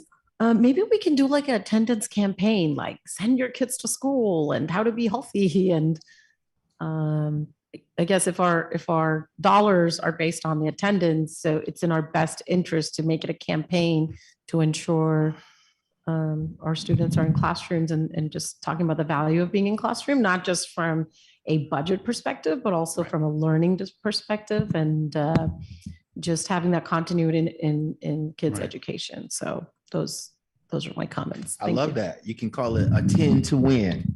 Have like little bracelets and stuff like that. You have to 10 to win. Anyways, I like that. That's a great campaign to go with. Trustee Espinoza. Yeah, thank you. I don't have anything new to ask for. I'll say like I mentioned earlier before, like we need an attendance plan and we need a behavior plan. Like we have a master plan for various subjects, like, comprehensive. The only issues right now, and I understand our staff, like they just don't have the capacity to form that right now, only because we have no idea what those plans would be. But I totally agree. Like I think that's like first step when we get a new superintendent leadership and we have like stable grounding. Like, we need firm plans on what our attendance is and what our behavior is. Like we heard from a parent or a teacher today, that that's one of the largest issues. So if we can address that and even more than we're doing, or just additionally, like putting our plans on paper so the board can conceptualize what we're doing to cover any particular topic. That way, when you guys bring us new programs, we can ask questions like, what need is this trying to fill? What other programs do we have to fill that goal? And so like a diagram to understand how we're trying to address this, super important for us to making informed decisions and not just throwing more programs. So I echo that. It's not a new request though. It's just, I understand it's going to take some time before we can really address that one. And I'll just a little soapbox moment, as I think like just in general, my general sentiments is I think what the board wants is hardly prioritized. There have been a lot of reasons as to why, interims can't start initiatives, new superintendents can't start initiatives. Meanwhile, there have been a lot of initiatives and programs started and money spent during these last 3 years. It's not like nothing's happened. But the things that are most important to the board are never even planned or put on paper. We want system change. We want to personalize education, pace, and path for every one of our students. Our learners deserve it. true personalized and competency-based education should not be exclusive to the rich or private schools. Public education must strive to create these innovative learning opportunities for our students too. And I also just want to encourage us to remember how strong we are individually. We've all gone through a lot and we've all come out just fine. Together, we're going to be able to handle more. I think let's remember what and who we are working for, the students. And we know change is hard, and getting people in place capable of leading great change is hard. But I think if we wanted to keep the status quo, then we wouldn't have listened to the 50 or 75 staff who came and asked for change. We would have just stuck with status quo. It's the safe bet. Why even risk this perception of instability? Because we're not really cared about our perceptions. We're caring about trying to get to the right answer for the students. And if that takes moments of chaos to get to a better place, so butterfly metamorphosis, I don't know. But I also just want to bring out that we may lack a superintendent, but I don't think we lack leadership at all. I think we have leaders at every one of our sites. We have leaders at the district office. We have them at classified sites, and even within our students, we can find leadership. MCSD may be without a superintendent, but we're not without leaders. If we bind together during this, albeit rough time, sucky couple of months will look like nothing when we've been able to build a system worthy of supporting our students' futures, and one that truly provides them the maximum opportunity we can based on current research, data, and evidence. But I think we have to stick together right here as we're finishing setting up for a marathon. We are a team, and we're more than willing to, trustees, district team, anyone I know at school sites, more than willing to meet and talk with anyone like normal people about what we can do together to make MCSD a model for the nation. Disagreement is going to happen, but we should always be striving to improve for our learners. And that means difference of perspectives at times is inevitable. That doesn't matter. What matters is how we work through those disagreements. We can find middle ground. We can work through our lack of understanding by listening, but it's important that we do that with civility and with kindness. And we really remember how important that is, and to not kick each other while we're down. I've learned that, this is truly what it means to be part of to be a leader, to work with other people and to strive for a common understanding. After all, we share a common purpose, which is the students. So we not only have to set a good example, but we have to get stuff done for them. And so I'm excited to work with everyone to make it happen. And that's kind of the end of my soapbox on. So I said, no, I didn't have any questions, but I'll just double on that. Mr. Russos has some genuine concerns and fair concerns about the equity survey. And so if those could be brought forward and actualized, I think that probably would improve the efficacy of the survey. So, Although we have time, so it doesn't have to be right away. no, tomorrow. We want Not tomorrow. Yeah, no, for sure. That's like a year away. So I'll just put that out there. Thank you, Trustee Thank you. Espinoza. Trustee McCutcheon.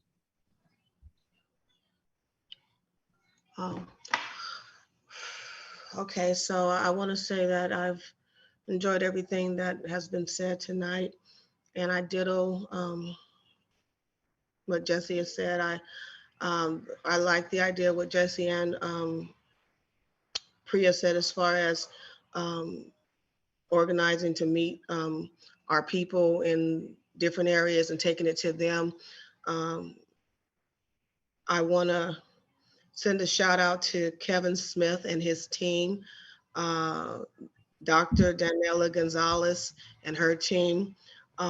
They have worked together. I didn't realize how many different hats people wear, and they worked together in a meeting or IEP set up for my little guy. And I want to say that the community day gave me an opportunity to visit it and the wonderful things that they're doing. So I wasn't able to attend the last meeting, and I was hoping that they would give a presentation, and I'm still hoping that they will, because sometimes we don't get to see things unless it's presented to us. And just know my little guy is off the chain, but his behavior has kind of turned around. And so I want to say I give them credit. And I've also involved other people in the assistance of him. I like the idea that we're not forgetting who's doing the work, and we involving the teachers. I don't want to forget the classified. I'm not sure, is the music teachers classified or are they certificated? Can somebody tell me that? They're certificated. So I don't want to forget the music teachers. I love the idea that we're hiring more music teachers for our students, but the music teachers that have been here, I think that they should have a say so in if they want to be moved from where they are, because I feel that when you rock the boat like that and somebody's moved without considering their input, it makes people unhappy. So that's not what we're trying to do. And I think that the music teachers that have stood by us have done a great job. So just think about that. I know that you guys are already putting the schedule together, the master schedule for next year, but just take in consideration to let them have a say so on where they want to be. If you go by seniority, they should have a say so. And then for the special ed students and the spacing, we let go a lot of special ed teachers, and now the special ed students are being sacrificed for smaller spacing. I'm hoping that we can do better by them because they're a part of us too. I don't know exactly how it's affected them with the smaller spacing, but if we can do something to keep them stable and more accustomed to what they're used to, I would love to see that happen. I didn't get the name of the parent that spoke up about the 3 African American kids, but I would like to be able to see the emails. I believe it was sent to you, Alan, and then maybe I can touch base with you to find out what took place as far as what her complaints were. I don't want her to think she's come to us and we've ignored her. I would like to actually see what's happening with that. And in closing, I want to say that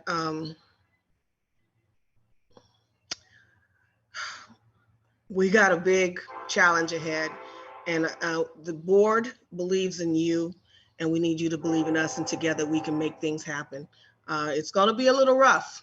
It's going to be rough because nobody said that the positions that we've taken was going to be easy, but I think we can get it done. And in the end, I think that we're going to be able to laugh together and say we did it. And that's pretty much all I have to say. Amen. Thank you, Trustee McCutcheon. I only have a couple of things. One thing I have is I just want to say once again, thank you to all the staff, the cabinets for the wonderful job you guys are doing. I know sometimes it might seem like that we're not on the same team because we have questions. The only reason we have questions is because we want change for our children, and that's all. It's the passion that you see coming through. At Hoover, the graduation, they had graduation T-shirts, but one I guess special needs kid, the special needs kid was left off the T-shirt, which devastated the kid and the mom. So please, when we're doing the school T-shirts, let's make sure that we add the special needs kids' names on those T-shirts as far as the graduates. Even if they're in our program and they're graduating from Hoover, they should be on that T-shirt. Even if their site might not be Hoover, but if they're graduating from Hoover, they should be on that T-shirt. Inclusive, all right? And then at the Ada Givens, the last day at Ada Givens, we were able to hear this wonderful band play. But the band teacher expressed that most of the kids will not be able to continue their band journey because they have to either choose band or they choose Avid, which is not fair. I mean, if we want children to be excited about going to school and their education, we shouldn't having them choose between two things that they want to do, either do Avid or band. We should have it where they're able to do both. Band can be an after school or elective or whatever, but they shouldn't have to choose between those two. That's just not fair, especially for a 6th grader going into 7th grade. Do they want to be Lizzo or do they want to be somebody else that, an Avid or so? That's not fair to them. And then last but not least, we have to stay strong as a team to make sure that we're able to achieve the things that we need to achieve. And it looks like that we're staying strong. It's just like growing your hair out. You might have that rough patch where you're a little bit ugly, but once you grow your hair out, you become this beautiful swan. So And that's how I feel about the district. We may look ugly sometimes, but I guarantee you we'll come out looking like a beautiful swan. And that's it. We got to go into closed session. Yes, we do. Yeah. Yes, we are. We are going to adjourn to closed session now.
That was smart thinking, doing the work ahead of time. Good stuff. All right. Thank you for coming back from closed session. At this time, we have no report out. Thank you and have a wonderful rest of your night. Meeting is adjourned at 12:21. Hold on, wait.